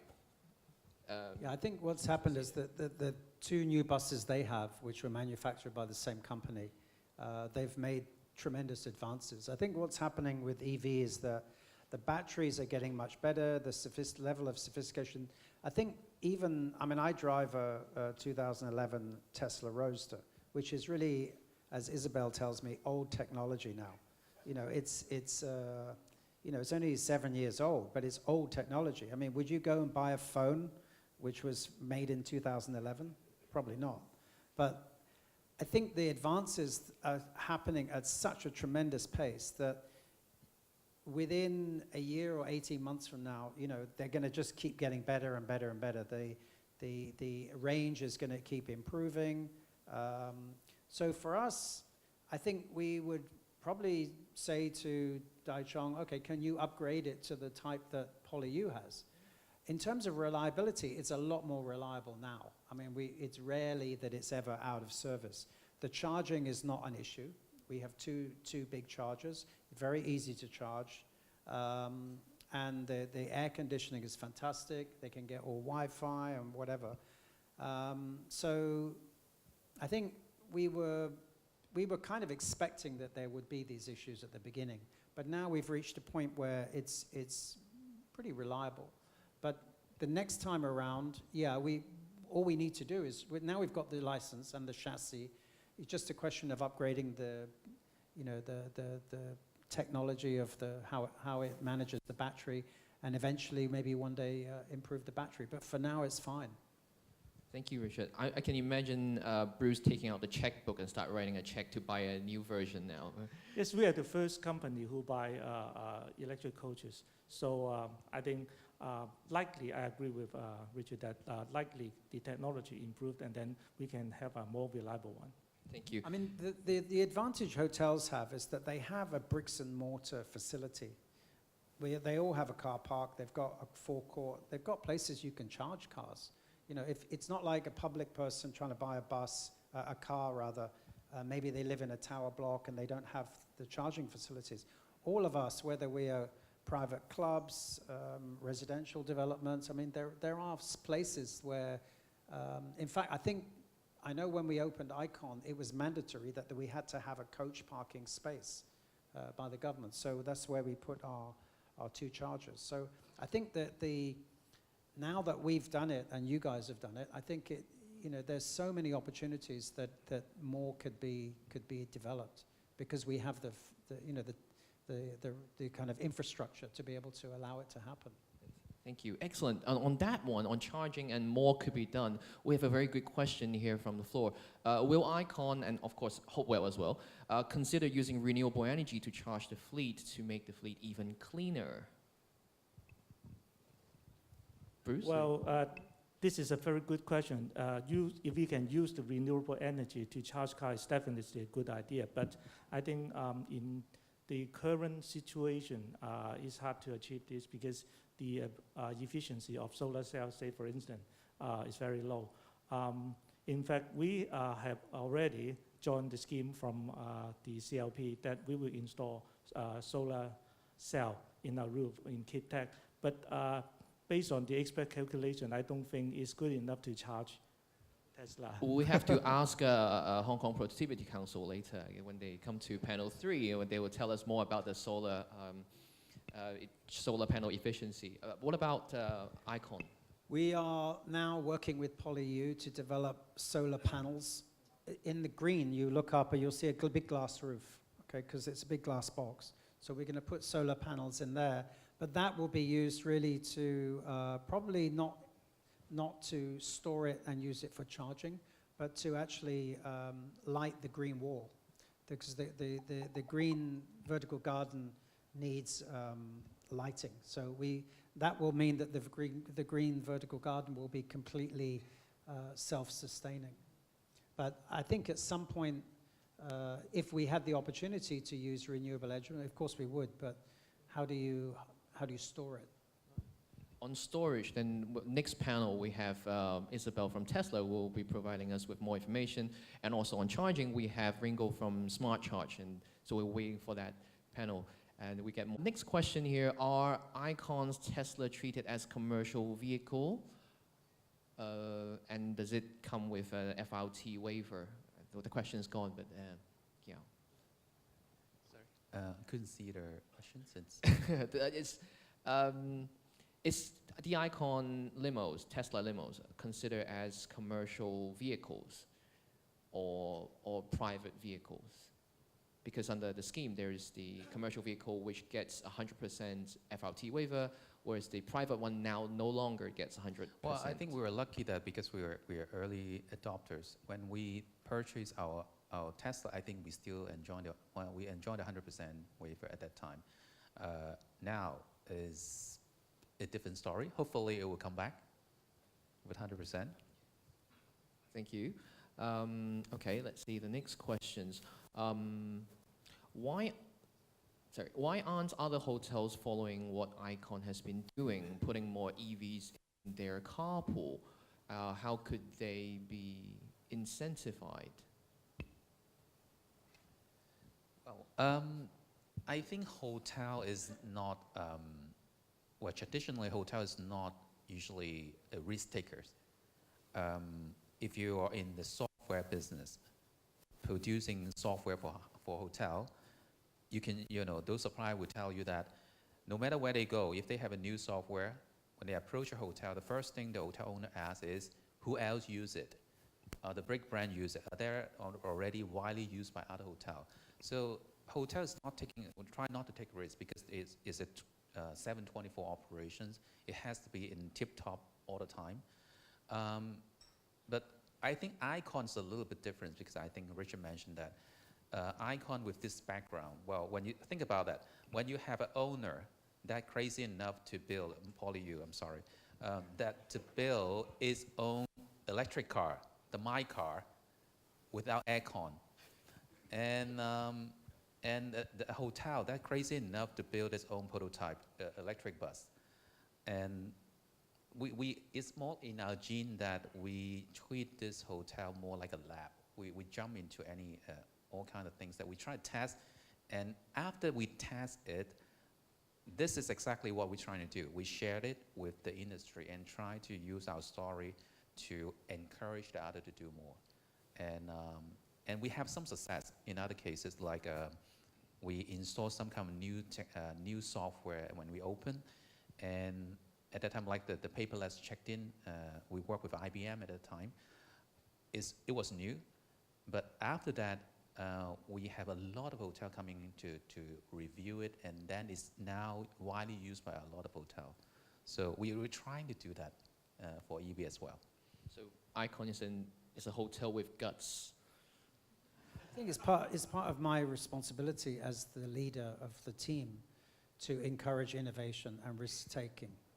I mean, PolyU put up $1.3 billion to build this facility. I mean, it's the only one of its kind in the world. Half of it is a school, half of it is a hotel, and one other part is the service apartment for the professors. I mean, there's no other hotel in the world that is owned by a university. So it's unique in that sense. And there was a huge risk because, what if it didn't work? But they took that risk. And I think that that's a great credit to PolyU. Now, we've proved that it can work. As Ian said, we get now approached by many software companies. Recently, Duetto, a large part of my time is spent looking at yield. How much can you yield from the rooms? About revenue management. So this company called Duetto, which was out of California, approached us and said, look, we've got this new software system. It uses an algorithm to give you predictive pricing. We tried it. Yeah, we paid for it. It wasn't for free. And we used it for 2 years. Now I think the Wharf Group are putting it in 25 hotels. So they wait to see who's, they'll come and see whether it's working with us. I mean, there are many other things. We had robots. We have had cleaning robots doing with diversity, cleaning all our public areas. We've had working with Minolta on robot technology for using for room service, this type of thing. But I think because we actually have an innovation department, we have a director of innovation. So it's a very big part of our responsibility. And we take, as I say, a lot of my job is about solving problems. In our industry, hotels is really about looking after the customer and how you solve problems. Every day we get multiple problems. How do you resolve those problems? And often technology and things like EV can really help. And I think we've proved now that it can be financially viable. There are many question marks, and I think the purpose of today is to show you that it is a viable solution. And I think if you go back to your owner and say, look, I was at a conference, I saw that actually Icon can make this work. And if they're a little inky-dinky teaching research hotel, they can make it work. I'm sure we can make it work. I think that's the message we want to put across. Yes, thank you. That's beautiful. So to round things up, we have the last question, I think, for Bruce. Hopewell, can you share examples of cost-saving side of having the EVs, and how do you justify this to the management? I heard that you talked about the imaging side, the brand image side of it. So is it, can we turn it into numbers and figures, or? Well, I don't think we can justify the purchase of EV by calculating the saving of fuel costs. It's not, if we consider that's an investment, I don't think we should do anything to support the EV. But the good thing is for us to using EV is that, to support the EV is that actually we can do something to join some kind of joint venture promotion with the EV instead of, just calculating the payback. That's the key issue. Thank you. So I hope everybody has got the information that you need to bring back to your company, and also a lot of lessons can be learned from successful stories from Icon and Hopewell. So thank you very much that's the end of the panel 2, and I'll pass the mic back to Amanda. Thank you. Thank you to all the speakers.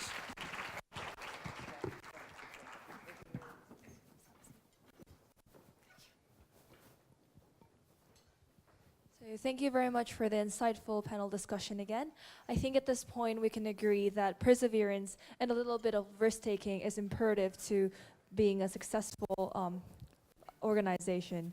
So on this note, I'd like to show a short video on Tesla, because we'd like to thank them for the support of the industry as well as their incentive towards a more sustainable.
So I hope you enjoyed the video as much as I did. On this note, I'd like to again thank Tesla for all the support, as well as for bringing together this community of like-minded individuals advocating a positive change. And now we would like to have the third panel discussion, which will also be the last panel discussion. So again, I'd like to remind you to also log into Slido and ask any questions if you would like to. And in order to ensure a sustainable EV development, the last panel discussion will invite experts from their different areas and address the importance of having convenient charging facilities and related supporting devices. So on this note, may I invite Mr. Ringo Ng-Wing Ho, Managing Director of Smart Charge. Mr. Ringo, please. Mr. Daniel Su, Senior R&D Manager of Automotive Parts and Accessory Systems, R&D Center, Hong Kong Productivity Council. Thank you.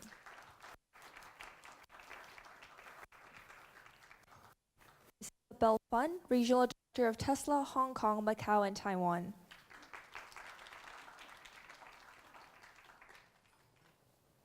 Mr. Sunny Leung, founder of App to Ride. Mr. Sunny, please. And last but not least, the moderator of panel 3, Mr. Mark Webb Johnson, co-founder and chairman of ChargedHongKong. Please.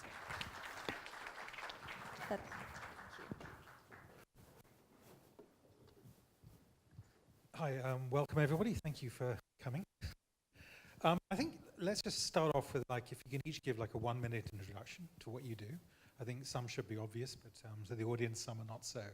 So we just work in order, starting with Sunny. Absolutely. My name is Sunny Leung. I'm the founder of App to Ride. We are the largest EV limousine fleet in Hong Kong with a valid hire car permit under the government scheme. Due to the time constraint, I will share part of our operation in terms of tracking and efficiency that none of the ride-hailing platform can accomplish today. Isabel? Good morning, everyone. My name is Isabel Fan. I'm a big promoter of technology, especially EV. I'm head of Tesla Hong Kong, Macau, and Taiwan. Being around Tesla for 4 years and IT industry for 30 years. Thank you. Hello, everybody. I'm Ringo Ng from Charged. A brief introduction of Smart Charge is a joint venture between HKT and CLP. And the question is why CLP and HKT for obvious reason. CLP is the biggest power provider in Hong Kong, providing over 70% of the electricity in Hong Kong. For HKT, even more obvious reason. HKT also operates a number of brands. I'm also responsible for example, Navigator is the biggest broadband provider in Hong Kong. That's why we've been talking to buildings, many buildings in terms of how to facilitate their building in terms of serving the residents. That's why these two companies putting together is to help to put the most efficient and possible charging solution. Later on, we'll talk more about it. Thank you. Hi, good morning. My name is Daniel from Hong Kong PC. As you may know, Hong Kong PC has a wide range of different business. In terms of the electric vehicles or green transportations, we developed the electric vehicles, we developed the hybrid electric vehicles, we also developed the chargers. So we are kind of solution provider or technology supplier. So we work with our clients and to develop some kind of specific application, EV application for Hong Kong. Some innovative chargers like portable chargers, mobilized chargers, and also for EV, we developed the commercial vehicles like the hybrid e-coaches, e-minibus, etc., etc. Thank you. Thank you all. Let's kick off with hopefully a simple one. Earlier on, we touched about smart cities, and we talked about telemetry coming from EVs. And I know Sunny has done quite a bit of work on that. So maybe you can share with us a little bit on what sort of telemetries you're getting back from your limousine fleet and how that is benefiting your business. Sure. So what you're looking at right now on the screen is actually one of our tools, part of the dashboard that we use to monitor our fleet. You get a very detailed data in terms of if you look at the left side of the screen where it shows us 16 hours and 7 minutes parked with a loss of 28.31 kilometers of battery. And to take a step back is that we only use Tesla vehicle exclusively. So this data provide not only the battery usage in terms of a very deep level of, as you can see on the right side, every trip, you get a timestamp, the amount of kilometer being driven, the temperature. The data also get really granular.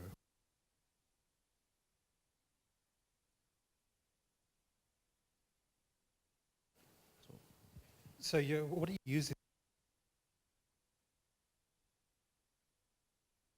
We track the performance, how our drivers are performing when they actually working on an order, going from a point A to point B, how much time is it? The data sets here, you can actually look at the elevation as well for the whole entire trip. So we use that to compare to other drivers or to other vehicles. Because of this data that we can actually always go back to track from particular point A to point B at that particular date, whether it's a holiday or a regular days or weekends, we have a very accuracy of how much time it will take to reach point A to point B. Okay, and this is using the cellular connectivity already in the car. This data is all part of the system.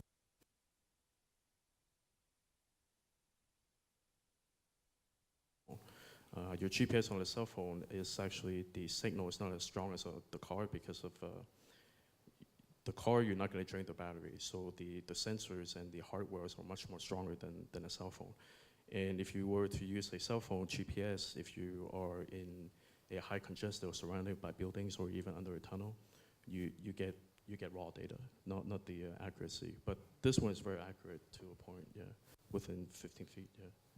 Okay, the other thing interesting about your model, I mean, I think in general we know that one of the best ways to promote EVs is to get people in them. You know, I think for Tesla, you do a lot of test drives. You're going to do them today here, and you have this policy of getting people in the vehicles. I mean, what about for you? We finish up with Sunny. For you, is it useful? I mean, do your customers ask questions about EVs? Or? Oh, absolutely. Simply, Tesla is the best by far, right? It's been, I mean, we all know that, right? This is the first time we met, honestly. Yeah. So, and it has been around for 6 years in the States and almost 4 years in Hong Kong. And there's just not a electrical vehicle that can compare with Tesla in terms of the range, the technology, the safest cars in the world. There's picking up a customer that never been in a Tesla. We have a second slide that we're going to show later, which this is the Autopilot that are in action. How many of you guys have actually experienced Autopilot in Hong Kong or overseas? If you can raise your hands. Just 2, 3, 4, 5? Okay, obviously the Tesla owners, yes. But so this is back in 2015 in October. This is me driving in the States. I happened to be driving from San Francisco to LA. And that particular day, Tesla had released the Autopilot. And I waited 2 hours at a supercharger just to install that update. And after that update, I drove the car for 6 hours just to really test how Autopilot works. So what you're seeing there is actually Autopilot in action. And when there was, can we play it again? I'm not quite sure if everyone's seen it. But if you, as soon as we pass the truck on the right side, I've actually made a right turn signal, and the car actually steered the car on its own to the right lane. And there's simply not a car in the world that can do what Tesla does. So to answer your question, riding a Tesla before?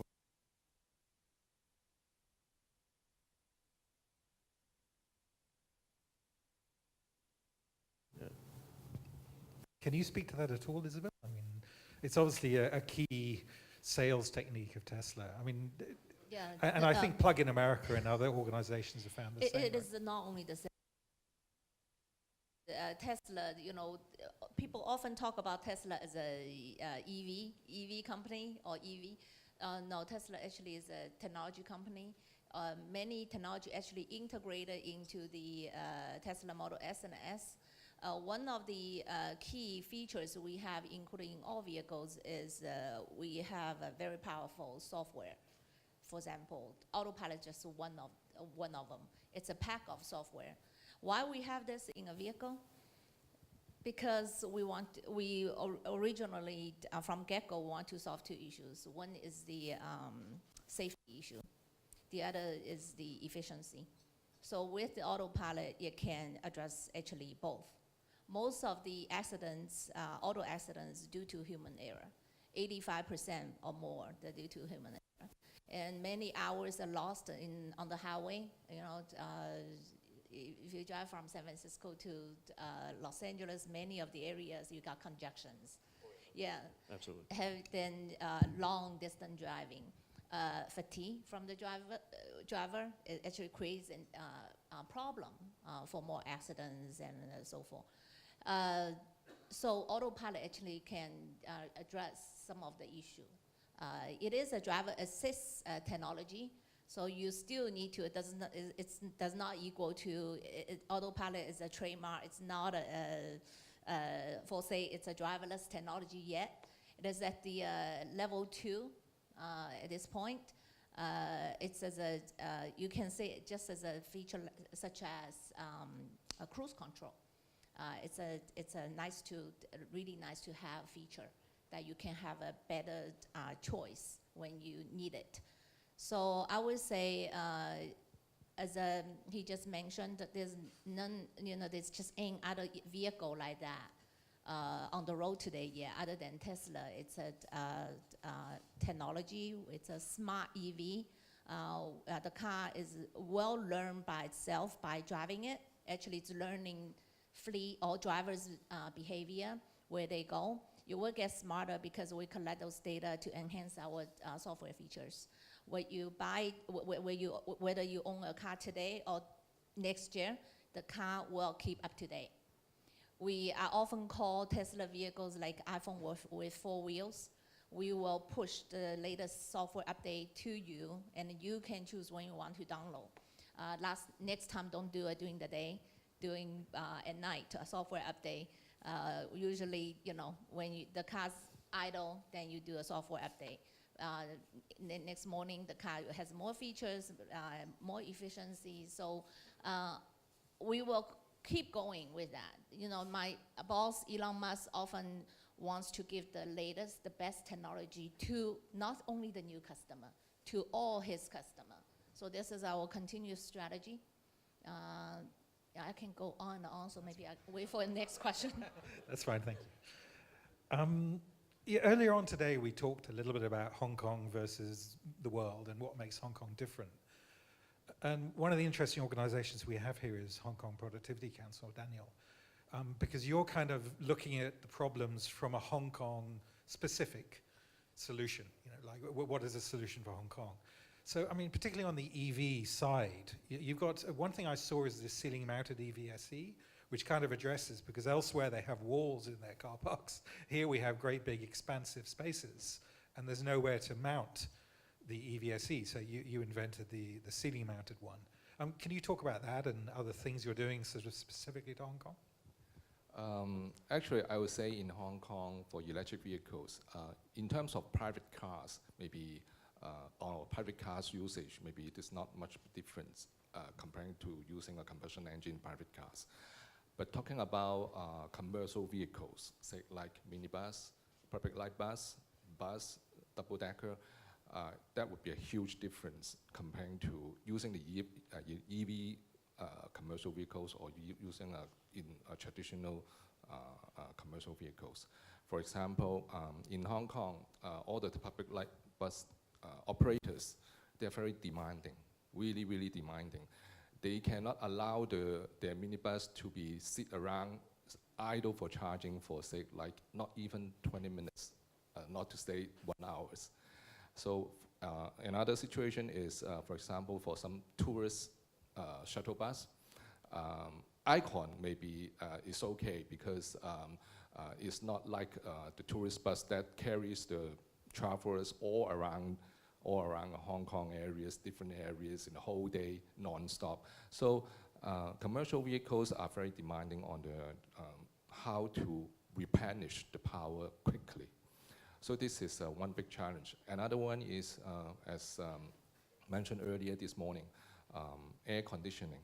Air conditioning is a big problem in Hong Kong for commercial vehicles. It's also a big challenge because it burns a lot of powers from your batteries. Yes, get back to what's mentioned in terms of chargings.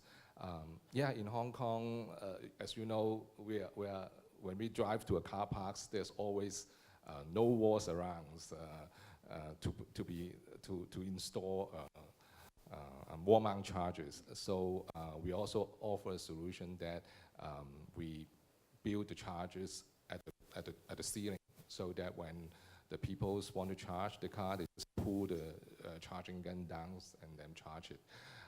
So for commercial vehicles, Hong Kong PC also developed some kind of EVs which is tailored for Hong Kong, say like the hybrid electric coaches.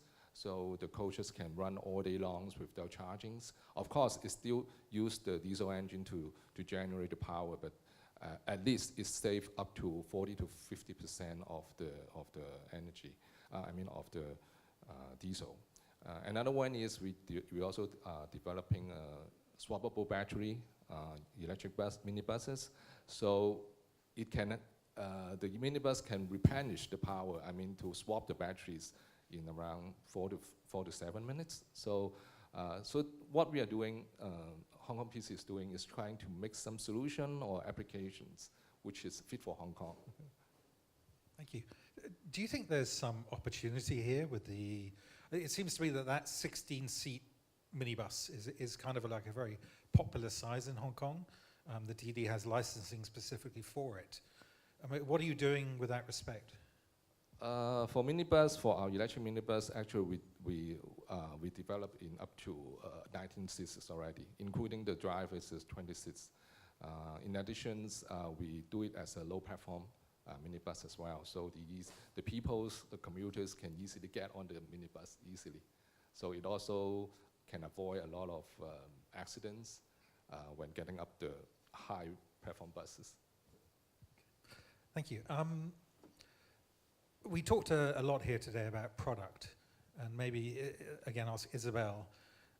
Tesla sells one particular, or two EVs at the moment, both premium, I would call it.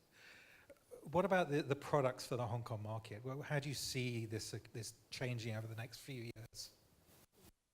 So as Richard mentioned earlier today, that Tesla was not the first brand that bring the EV to Hong Kong market. But however, we were the path founder by investing heavily in Hong Kong, in areas like charging infrastructure, building the talent pool, doing lots of education. You know, test drive, we don't advertise like other brands. We don't do any commercials, no sponsorship. My contribution to this event is basically feedbacks, my input, suggestion, maybe on guest speakers. None of the other, it's all Richard's, Mark's effort. We don't do any sponsorship. So it's a hardcore, hard job for me, and I fully believe, and our community and everyone in the EV community believe in it. But it will take more than just one brand or one changes to move the city to become a more sustainable city. We are the path founder setting a good example by doing the right thing. Often said, if you know, EV is not a new technology. Smart EV, we break the ground. We made it smart, very, very smart. But EV is not a new technology. It's a 100-year-old technology. First EV were built in 1881. This company is 14 years old. In auto industry, we don't see us as an automaker, but in auto industry, a car maker, you know, many of the brands, they're 100-year-old. So we're really scratching the surface by setting up the good example, leading push the industry to move forward. Hong Kong, you see many Tesla on the road, but however, it's still single digit. There are 760,000 cars on the road today. Those are the mostly passenger cars. EVs on the road is a little over 12,000. Barely, you know, few percent scratch the surface. In order to make a viable infrastructure, that's why I suggested to invite some of the service providers here. It's crucial. You can build a beautiful car. Many companies can know the know-how, maybe better than Tesla. But not until you invest in this area, infrastructure and the support, backbone support service, you don't have the market. You will not have the market. Users in Hong Kong, consumers in Hong Kong, very smart.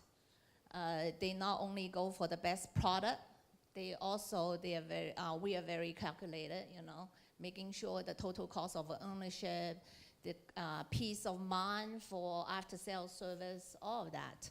So it's all in the whole package. So what Tesla did is just for infrastructure side, charging is for EV is inevitable. You can't leverage any of the existing 200 gas stations in Hong Kong.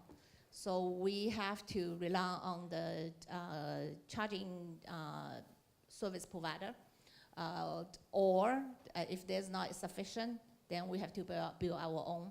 This is exactly what really happened in the past few years. In Hong Kong, Tesla in the past few years became the largest charging installer in Hong Kong. And moving forward, honestly, charging to Tesla is not a business. It's a value-added service, and we need to invest. If we don't have charging, I'd rather not to install charging, put it this way. If there's sufficient charging, some country we don't have to do it because there's a government investment from government. They have a hardcore direction. So for example, like China or Japan or Netherlands, many other countries. However, we're still working on that in this city. If you don't see so many charging infrastructure in Hong Kong, the community need to come forward. That community includes the industry, the car maker, whoever wants to sell their EVs in the market, the utility company, they should be very much involved, which they are working with us in Hong Kong as well. And then the community meaning the owners community, plus the charging installer, where they have solutions. Tesla is just one of the options for charging. And our car works with all the different brands of charging solution on the market. So not until we see sufficient coverage and Tesla willing to continue to invest, we don't have a choice. I don't have, if we don't sell EV, I can sell the hybrid or diesel or gasoline. I don't. It's a pure EV company. So I need to focus in this area, support the community and move forward. Thank you. And that's a fantastic segue to my next question, which is talking to Ringo. I know when I first heard about Smart Charge, I just thought this was the most wonderful thing. Because if there are two companies who know how to get into buildings, who know how to deal with building management, that's CRP and Hong Kong Telecom. So maybe you can talk a little bit about what you are doing and how you're trying to get the charging facilities installed. I guess, first of all, I'm delighted to hear from Isabel that we will not be competing with each other. As a matter of fact, we should be working together. We had been working together. I guess yesterday we got a conversation together with Mark, and I'm sure that we want to leave a positive note today. You know, this is all, it's going to be fantastic, it's going to be brilliant. I won't be able to say that, honestly. What happened is that CLP and HKT put together a joint venture, and we've been investing lots of money. I cannot imagine, you know, the long-term commitment these two companies putting together. The problem right now is that because of the change of policy of the government, the FRT, from time to time, I'm sure that the figures is open information. For the last several months, the sales of EV drop. At the same time, the intention of people getting their private chargers also drop. I'm sure that all of you have mobile phone. When is the last time you take your own mobile phone and go out to a public station to get your mobile phone charged? Ask you that question. When is the last time you line up to charge your mobile phone? It's just simply ridiculous. I guess just now Charles mentioned about smart city, about the longer term vision. HKT as a telecom company, of course we invest a lot in 4G and then 5G, and then autonomous driving is coming in. I mean, all of this is a long-term strategy, big picture. I'm not talking about from a 12,000 number of EV. My number is 200,000 as a minimum.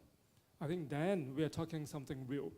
When we talk about taking away all the waiting time or the traffic jam, you won't be able to get a driver this day if you're not willing to pay for over $23,000 per month. So I think autonomous driving take out all the problem.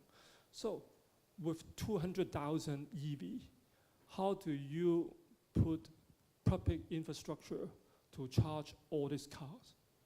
And then in Hong Kong in particular, the use of land is a big problem. I think we explore about the minivan. I'm glad to hear that now we have a better choice of minivan. But then the question is, for the green van, the 站頭, where they park and wait for passenger, who own that piece of land? Who could determine to allow you to put a charging station? It's not possible. So the ultimate, the end game for smart charge, and for obvious reason, that you gotta have your own charger at home in your parking space. And imagine that all the infrastructure, you don't have to pay for it. There's one silly company called Smart Charged, will be bearing all the money with that. And it's a very long-term investment. Just now I mentioned that the CLP and HKT, they serve Hong Kong together for over 300 years. So we will still be around for some, very long period of time. So that investment, we don't believe that we can have a payback soon.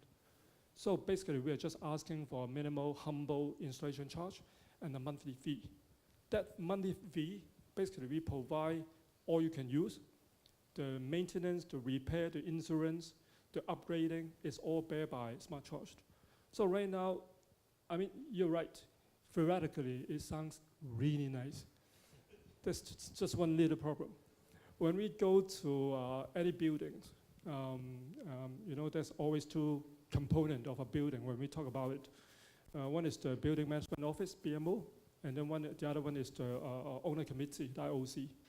So right now, some of the very smart BMO IOC, they come to us very early. They said, please help us to put in the infrastructure. And if in case the power is not sufficient, we can always go back to CLP and Hong Kong Electric. Oh, by the way, Smart Charge also operate in Hong Kong side. Okay, don't get it wrong. A lot of people get it wrong. We operate in whole Hong Kong. So we can go to either power company to help the building to upgrade the power facility. So there's never been a issue of the shortage of power. Okay, so we put in the infrastructure. We help you to get your power infrastructure upgraded. The problem is the BMO asking, but not all of our owner, they have car or car park on EV. So why should a good 98% of the people have to facilitate and it eventually? But this is extremely short-sighted. When I go back to my other role as navigator, 15 years ago, when we go to buildings, say that we want to upgrade your structure to give you fiber. At that time, people said that I'm very happy. My download speed is so fast, it's 8 meg. Before it's 1.5, before it's dialed up. 8 meg, I'm satisfied. And now people regret it. And now government putting substantial money to helping the villages. Right now in my home, my speed is very slow, it's only 1,000 meg. Some of my friends, they get 10,000 meg download speed at home. So if you're putting something in a much longer perspective, getting your infrastructure today, and then we don't mind, even with 10% of the car park owner, they declare that they have intention to buy an EV. Even declare intention, even with 10%, we will build the infrastructure. Because we believe this EV is real, autonomous driving is real. But then, all this problem will not be able to solve easily. As a matter of fact, tomorrow I'll be meeting some government official. I'll be as passionate as today to share the problem with them. And just now one of the speakers saying that they believe the FRT will change. I laugh. I can't help it. But I'm sure that with us together as the leader of the EV community, put forward this agenda. Thank you. I think the next question I'll open up to everybody because it kind of affects all of us here. But maybe Ringo can start, is regarding public charging. Obviously, it has a role at the moment, particularly kickstarting the market. At the moment, there's a lot of free public charging in Hong Kong, which seems almost unique. I mean, pretty much around the world, we've had charging networks start up, but they're commercial networks. Hong Kong has got a lot of free charging. Is that good or bad for the EVs in Hong Kong? if I may. Except for today, people said there's no free lunch, but today I got a free lunch. And when you look into the scheme, I mean, who is paying for that electricity? It costs money, right? Someone somehow at that time, I think the two power companies, they are nice enough, and with very convincing message from the government. They have to work together to help Hong Kong. I think that's a very good start. And that's why when you look at the scheme, it's basically have to renew annually, which means that that's all the intention there. When it's ready, when the commercial sector is actually taking over, it could stop. Okay? So if you ask me, once again, who is paying for that bill? And then easily, any taxpayer would be asking, why should I be paying that bill? Okay, so that's number one. Number two is that, once again, if the location of the charges, for example, is sufficient, we won't be having that problem. I mean, recently, I heard from news that the Science Park, for the traffic jam reason, have to close down some of the charges, which I understand. So once again, I really doubt about the public charges. As Isabel said, if Hong Kong have sufficient charges, they don't have to do that. And we are more than happy to in a position to do that. But the complexity, as mentioned earlier, the land use, who will have the right to say, yes, you can put the charges there. You have to talk to at least 4 government department or bureau, which is impossible. Government need to play a bigger role in this area in terms of setting a goal. You cannot be just a high-level goal. It needs to be a tangible implementation to facilitate this. Having a free charging in the long run, in order to, if we have a goal, say convert 30% of the current fleet to moving towards a renewable or sustainable transport, whether it's EV or not, then you need to have a action plan. Charging is one of the areas should set a higher priority, not only the home charging, and also the public charging. Where for a company like this, we don't own the land, we don't write the policies. So it needs government's clear direction and some education as well. From the past 3 years, our dedicated charging team, Tesla charging team is back there. We have many success cases. Because of there's no charging infrastructure in Hong Kong, we form a team of experts, work with the property developers, that they're willing to hope well. They got that vision. They want to make the space of car park multifunction. Right? It's still a car park. It's just making sure there's a charger to serve the EVs.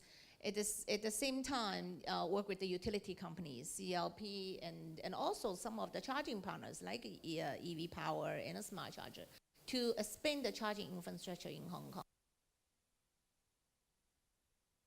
So I have to invest in this area. I didn't really want to, but we were forced into that direction. I remember early days when Elon talked about charging solutions. Because the technology was so crippled, the car actually, it's fast with long range, but there's not advanced charging infrastructure to charging technology to support Tesla vehicles. So then Tesla had to build our own, design our own supercharging solutions, and then hope someone will build them. No one wants to build them. All right, we invest them. Same thing, exactly same thing happened in the past 3 years. If there's enough, if we make a viable business case, there's enough charging infrastructure in Hong Kong that's accessible, costs, at reasonable cost, great service, just like a Tesla vehicle, then there's no reason that Hong Kong customer, they don't want cheap stuff. They want the best service. They want good product, good service, at reasonable price. So I think there will be a future for that. I think I missed part of your question earlier today is earlier on is the technology.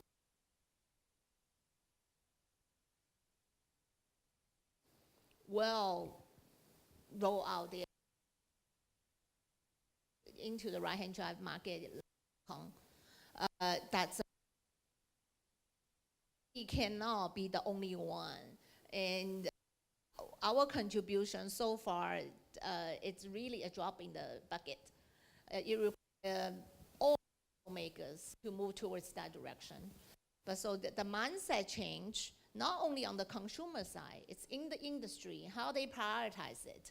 Whether to make a bold decision like Tesla, invest first in infrastructure and a service, then think about what's our potential. If Tesla 4 years ago, when I joined Tesla, if I didn't have that support from headquarters, I didn't have that mindset. My boss never say, hey, Isabel, you need to sell number of cars before you can install the charging at Hopewell, before you can install the charging at Pacific Place, or Science Park, Cyberport. Guess what happened today in Hong Kong? You wouldn't see that many Tesla. So it's not as a matter of you just have to, it's like Richard says, in our DNA. We need to have it to make it work. We need to contribute, invest, grow the talent, then think about the future. So this is what we're doing today. I think for Tesla upcoming, next year, we will have the Model 3, which has announced. It will be a more mass market product, more affordable. Does not have a huge impact in terms of total cost of ownership. In fact, even though the FRT has rolled back most of it, but if you look at, not compare Tesla to Tesla, Tesla to other option, it's still a very competitive total cost of ownership.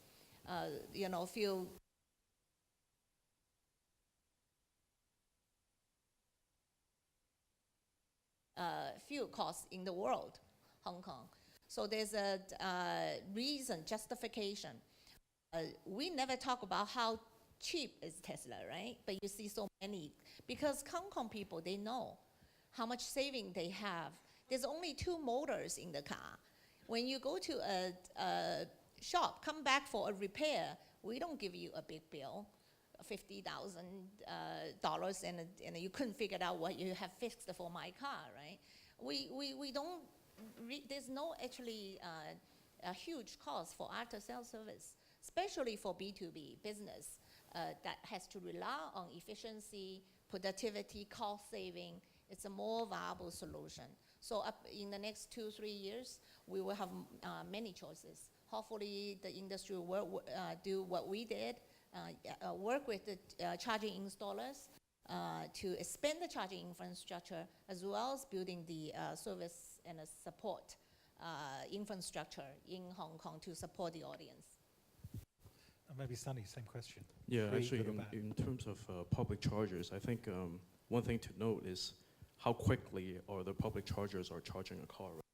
If it takes 5 hours to charge a car, you're gonna be able to charge 4 or 5 cars for a daily basis. But if you're a public charger, you can charge a car just like Tesla superchargers within an hour, and you get 80% of it or more, then you have more cars coming in to the same spot charging, right? For the people that they don't drive EV, just want to add a point. Charging an EV, it's not like you go to a gas station once a week or every 3 days. Charging an EV like charge your iPhone. We don't charge until it's only 5%. I only can, it's 5 kilometers before all gone. No, you top up. So where if the charging infrastructure is sufficient, you don't need to think about it. It's for Tesla, it's in the app that the big computer where you want to charge. Since I'm not familiar in this area, can I find a charger? You just go to the app. It will show all the chargers around you. The GPS will take you there. So when there's a sufficient charging infrastructure with adequate charging solution, half of the charging in Hong Kong is slow speed, right? We're the only one putting in, maybe 1 or 2. and charge 20 minutes, 200 kilometers. I drive 30, I only charge once every 10 days. My car is about 400 kilometers, one charge. The current technology, like Tesla's vehicle, one range can up to 630 to 640 kilometers nowadays. So the battery, the range, it's just the charging technology also ready. It's just the right to install and who's going to support the installation. Yeah. Daniel, do you have anything to add? I would say there's no doubt that the free charging is a stimulus for using EV, but I echo Isabella what mentions. Hong Kong people doesn't really care about the little money. When they drive the Tesla, they don't mind the little money for charging. It's just around $1 for 1 kilowatt hours. But I think that this free charging is difficult to sustainable. I'm not sure. Maybe Isabel can correct me if I'm wrong. Because I see that for EV development chain, as the battery become cheaper and cheaper and more compact and compact, there will be more and more batteries on the car. So as the EV populations grows a lot, then it means that charging an EV is a substantial burden. I mean, if it is a free charging, it's a burden to the charging service provider or the power utility companies. So I would say free charging is not a really must, but convenience place to have a charger to let the people use it is more important. Thank you. Thank you. So I actually have a question for Isabel. So if someone offers you a land in new territory, maybe say 10,000 square footage, that you can install a supercharger site, would you do it at this time? We often get this kind of invitation around the world, actually. So how we decide where to install the charger is based on the user, their lifestyle, where they want to charge. I cannot get the fleet from left and they say, hey, you need to drive 50 kilometers in order to have that charge. So if that location makes sense for our audience, then we will invest. So that's one thing. The other thing is, every Tesla vehicle comes with a charging, right? At least this is current what we're doing.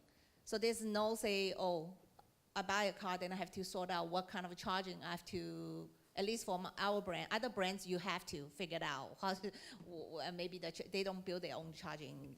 Not all the brands build their own charging solution. Tesla does. So it comes with the charging solution. As a consumer, then if you can install a charging car park, we will facilitate to help to make that happen.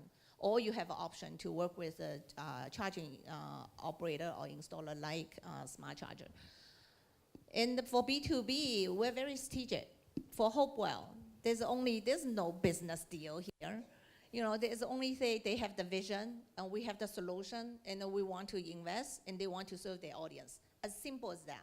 And we work with Richard the same way. There's no deal. I didn't say you have to buy my car. Even with many hotels around Hong Kong, they don't own their hotel fleet. Our charger is there at their premises. We invest, we support. They want to add that piece in their profile to attract more of the customer with that mindset. We're happy to work with them.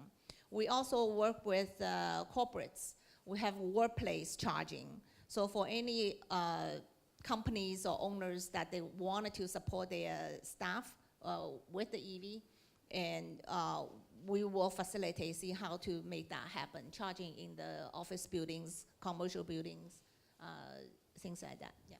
Can I just echo or feedback a little bit? I don't think anyone would come to you and say that I give you a big piece of land. Will you in Hong Kong? Actually, the reason I asked, actually, 3 years ago, I think it was more than 3 years ago. It was before, I think Julian is back there, right, if you raise your hand.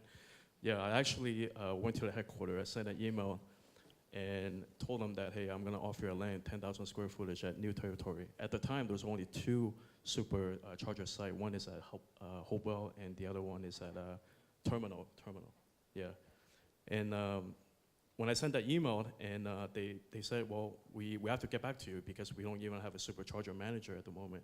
So when Julian came on board, the first person he met is me. and I did offer a land that is free of charge. Very interesting. The reason but that's because I run the limousine fleet, right? I'm asking, the reason is because when we started the business, we've been already talking to at least 40 property developer, landowner in Hong Kong. The interesting thing is that it's really bipolar. You know, some people saying that that's wonderful. I believe that once you install the charging facility, the infrastructure in my property value will go up. I can sell at a high price, which is true. The other extreme is that one of the organization, they probably have the most parking space in Hong Kong. They're saying, hey, that's wonderful, but why don't you rent, 20, 30 parking space, give me monthly rent, then you can spend money in the infrastructure, then you can spend money on the charger and installation, and you share the revenue when you are charging the people, get the car charged. And it's charging at 10 amps. And this is not unusual. So, which means that as of now, I really doubt that there's not many companies like Hopewell is so, with such a vision. Most people, they are calculating dollars, cents. So which means it's not, I don't want to sound like a broken record, but once again, when we are talking about 200,000 cars, and now we are still going back to say that what about public charger? Once again, when is the last time you charge a mobile phone in a public area? And the hours, we just talked about whether it's going to be charged 5 hours, 2 hours, doesn't matter. You go back, okay, most people go back home every day. We Smart Charge once have a campaign. Excuse I have to say in Cantonese, 所有好男人咧都返屋企瞓覺嘅，所以嗰架車都係。All the decent husband and wife, they will always, go back home tonight, and you bring your car back, get it charged. So it doesn't matter, it's 2 hours, 3 hours, as long as you got your own private chargers. Thank you. I think let's take some questions from the audience. Here's one. It seems that it's more difficult to promote e-chargers in residential car parks than commercial buildings. Do you have any suggestions to solve this? As a matter of fact, we do. Two things we could do. Number one is that if the government, from policy point of view, there's always what we call the carrot and stick. I don't think in Hong Kong you can use stick because we don't like it, but we love carrot. So if the government simply saying that to any building, BMO, saying that if your facility allowed or even have EV charging facility in it, then all the people living there from a rate or rent point of view, you got a $200 incentive. $200 is very little. But then you take out the obvious rejection from the 98% of the people. Now they have some candy money for that. So that's one thing. Because we know that in Shanghai, in many places, there's actually a rule that you must facilitate the installations. In Hong Kong, that would be difficult. We know. We've been talking to many, many people, including Charles Mok. So I think that's one thing. The other thing is that right now, I just asked my team, Alice is there, how many different type of EV is going around in the world, which Hong Kong don't have. As of now, the numbers ranging, depends on how you see it, but it's easily 20 different models is now currently running in the world, which Hong Kong will not have it, because all the brand, Mercedes, BMW, Renault, and they don't want to bring it to Hong Kong, because once they bring it to Hong Kong, they will be facing the same problem that Isabel used to face. The car owner cannot charge. And I'm sure that they don't want to compete with many other people on a piece of land to put the chargers. So which means that if the government see that, which I'm going to share with them tomorrow, that you can choose to incentivize everybody. Isabel said very clearly, she don't want to be the only one in the market. She wants many other car manufacturers, other stakeholders to work it together. I think with that, it will change the psychology of the residential building. Commercial building, that's a bit easier because there's always commercial arrangement. And Smart Charge is willing to work on commercial arrangement. Thank you. Thank you. The next question's quite amusing given Isabel's background. But the question is Tesla using a similar business model as Apple, particularly the premium, etc.? A completely different company. Yeah, but I do want to echo a little bit first before I get to that interesting question. I said I'm happy not to see the Tesla is the only brand EV here in Hong Kong. But however, the key is that all the other brands have to have that guts and mindset that you don't rely on others to help you install where there's no policy support. There's no other to invest in this market. Like we have that challenge, but we move forward with it with our own strategy. So I think this can make a change. The Hong Kong is an importer market, mostly rely on dealership. There's a chicken and egg thing. You know, I want to sell the car, but someone else has to invest the charging infrastructure. That cannot, you know, it cannot work. So we need more brands have that foresight. The potential, you will get fruits down the road in few years, but we have to work together on that. So the infrastructure should be in a brand of other thing. Yeah. I agree with you. You know, it won't work if they depends on a small company that they don't have the long-term vision to be a reliable charging facility provider, then it won't work.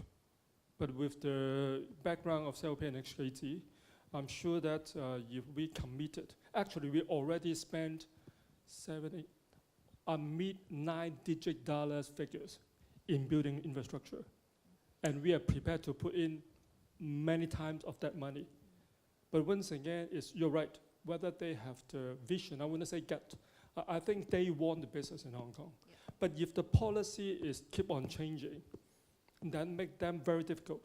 Actually, just when the new FLT was announced, then we got call from other car manufacturers, and then they're quite happy because immediately they sold out all the car because they only bring in a few to Hong Kong. Because before the new FLT announced, they expected it's going to be very slow, which means that if the policy keep on changing, they are also competing with the other country on the car allocation. So if we can convince the government to have a stable but long-term commitment, a certain thing will not change for the next 10 years or 5 years. They do that. I mean, with the scheme of control with a power company, they can sign something for 15 years, which means that the government, if they determine, they could do that. All right, back to that question. So it's completely different company, Apple and Tesla. Tesla is a much more streamlined. It's because we run a end-to-end business, unlike Apple. Apple is more a design company. I was with Apple. My colleagues, one of my colleagues also here was from Apple as well. I worked at Apple for 20 years. It's like working for Tesla's deja vu. But very different company. I think here we design the technology, we build them, we manufacture them, and we sell them, we service them, and it goes all around again. And Apple, you know, it's a design company. It's built by someone else, not Apple. So and they have a channel reseller business. We direct. The advantage of having the direct business is that we want to hear the good news, all the compliments, as well as the bad news. Hong Kong example, you know, for any of the new markets, we learn from, this is the company allows mistakes.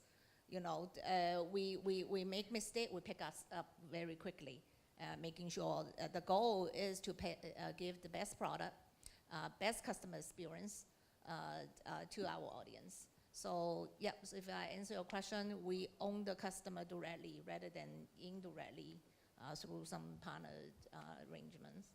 Okay, thank you. I think we've got time for, we started off with a 1 minute each, so we're going to finish with a 1 minute each. But I'd like to pose the question. I mean, assuming Hong Kong wants to reach Ringo's target, what 200,000 EVs, assuming a mix, you know, commercial, private, franchise buses, etc. Assume you were chief executive for the day or for the years that necessary to do this. How would you achieve this? What would you suggest to Carrie Lam today to achieve the target of 200,000 EVs? Maybe we start with Daniel. I would say infrastructure is still the main issue. I mean, the main top problems to be solved first.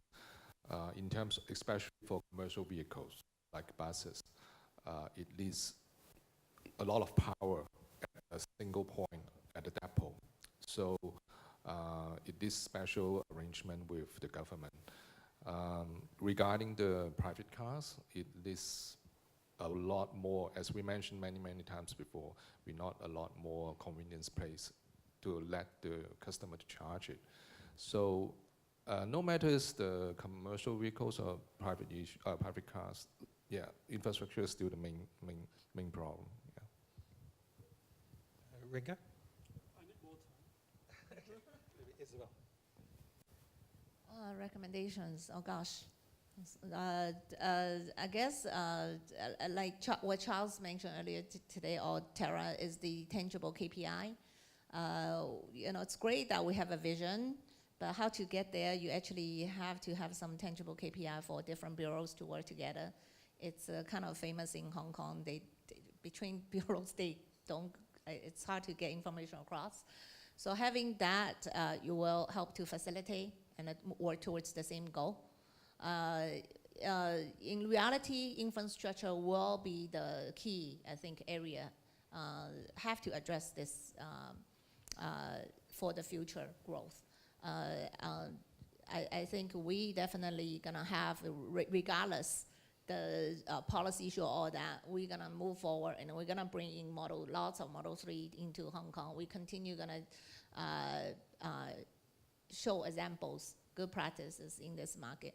So with further development in infrastructure will help the industry to move forward. But however, if we can't wait for the policy change, we will continue to do so. So I think you will see a growth in the next, continued growth in the next 2 to 3 years with us. Sunny? Yeah, so if I were the chief executive, I would definitely promote superchargers. And I will also promote the scheduling of using supercharger versus anyone can just go into that slot, right? I think the majority of the issue, especially with the Tesla owners, is that you kind of get ticked off when you in a car park, there's only 5 Tesla in front of you waiting for a charging spot. And it's not really efficient that way. But if we can somehow schedule it in advance, maybe for an hour or two, I think a lot of people will be acceptable. I'm one of them. And when we discussed earlier, because we use it as a commercial, per every car we actually use a supercharger at least once, charge once a day. And sometimes when it gets up to a peak, we charge 3 times out of the day. But that only takes like roughly 3 to 4 hours, which is something we need, right? Because we are in a Hong Kong congested place where you don't have that much land to actually install these chargers. So the other workaround would be, the quicker you charge, the quicker the other car can come in and charge. So even if the fleet gets up to 20,000, I think you can solve that if you can just schedule it, yeah. And then the last word goes to Ringo. Okay, I will never be the CE, so that doesn't really matter. When you look back to the current government, Carrie have the will and the gut to make things happen. My other head is on education, HKT education.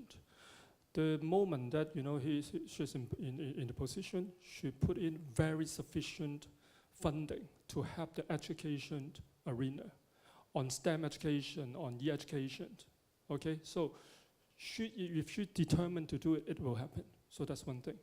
The second thing is that when I look at how does it happen, it also took the education industry more than 10 years to make it happen, especially the last 4 years. How does it happen? Because they all stand together. All the stakeholders, whether it's a publisher, school, parents, they all stick together and the technology company to help and facilitate to make it happen. I think this very desirable outcome could definitely happen with us in this room. So I think not only in terms of giving directive measure to what I mentioned earlier, the BMO, the IOC, that incentivize them to do it. That's one.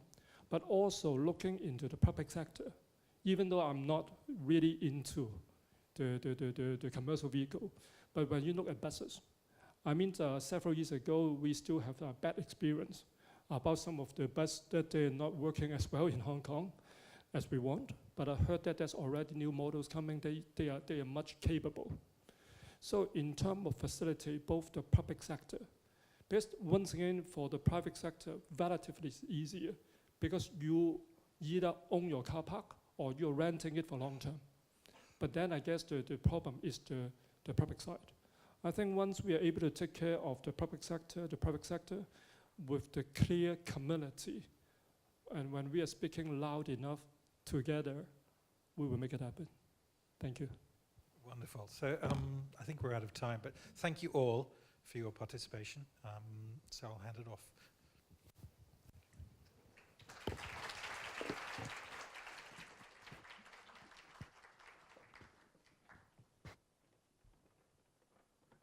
For instance, that all petrol stations in England now must have electric charging stations. Although having said that, as an EV user myself, most of the time I charge, I'm either eating, sleeping, or working. And I think that's the same to be said. Somebody was saying earlier that most people want to charge at home. But I think the problem is at the moment is that in terms of the public sector, I think sometimes I get a sense that maybe the government is waiting for the public sector to kind of set up their own charging infrastructure as a business model. It doesn't really work though. I think the problem is that the technology is changing so fast and you've got all these different cars coming on the market with all different charging capabilities. It's not easy. There is a company, the biggest public charging infrastructure in Europe is called NewMotion. It's just been bought by Shell. Shell petrol, it sells petrol. They've just bought NewMotion. They have 80,000 charging stations throughout Europe. So, I think that people are starting to realize that this is coming and we better get in on the action. So it does take some commitment, I think, from the government, and as it has been alluded to, that if Carrie Lam, I think, has a lot of respect, and if she wants to put her foot down and really lead this, she can. As I said earlier, ICON, like Tesla and like ChargedHongKong and many others, is very much about education, educating people. We also don't advertise. We didn't charge you for coming today. We are all about providing what our customer expects and then building on our reputation. I do want to state one thing, and that is that actually you don't need that many chargers. We have 4 Tesla Model S's, and we have a BMW i3, and 2 shuttle buses, but we only have 8 charging stations, 8 chargers, and these are the destination chargers. We don't have a supercharger. So we charge all our vehicles, go to the airport and back, 12 trips a day, plus we have 15 to 20 Tesla Model S's coming here to eat and sleep. We get a lot of local people staying here over the weekends, coming to weddings and everything, and it's perfectly adequate. We never run out, because you don't charge your car like you do a gas car. When I used to drive my BMW, I would wait till it was empty, and then I'd go and fill up. With my EV, I don't do that. I just top up. So it's a completely different mindset and different philosophy. Anyway, I just want to thank, I think all of us should put a big hand together for Michelle, our Lai, for her hard work. Michelle is our marketing communications manager, and she's done a terrific job. And I would also like to thank ChargedHongKong, and it's been a real pleasure working with them, co-organizing this, and to our speakers for your fruitful sharing. Thanks to Tesla for arranging the test drives. They're having some test drives afterwards, so eat your Impossible Burger first, and then go and try a new Model X. Like I said, there is a lucky draw, so make sure your name card is in the hat and they will pull it out, and you are staying in an 80 square meter suite. And as I told you, the suite means that you get picked up from your home with a Tesla Model S as part of the service. So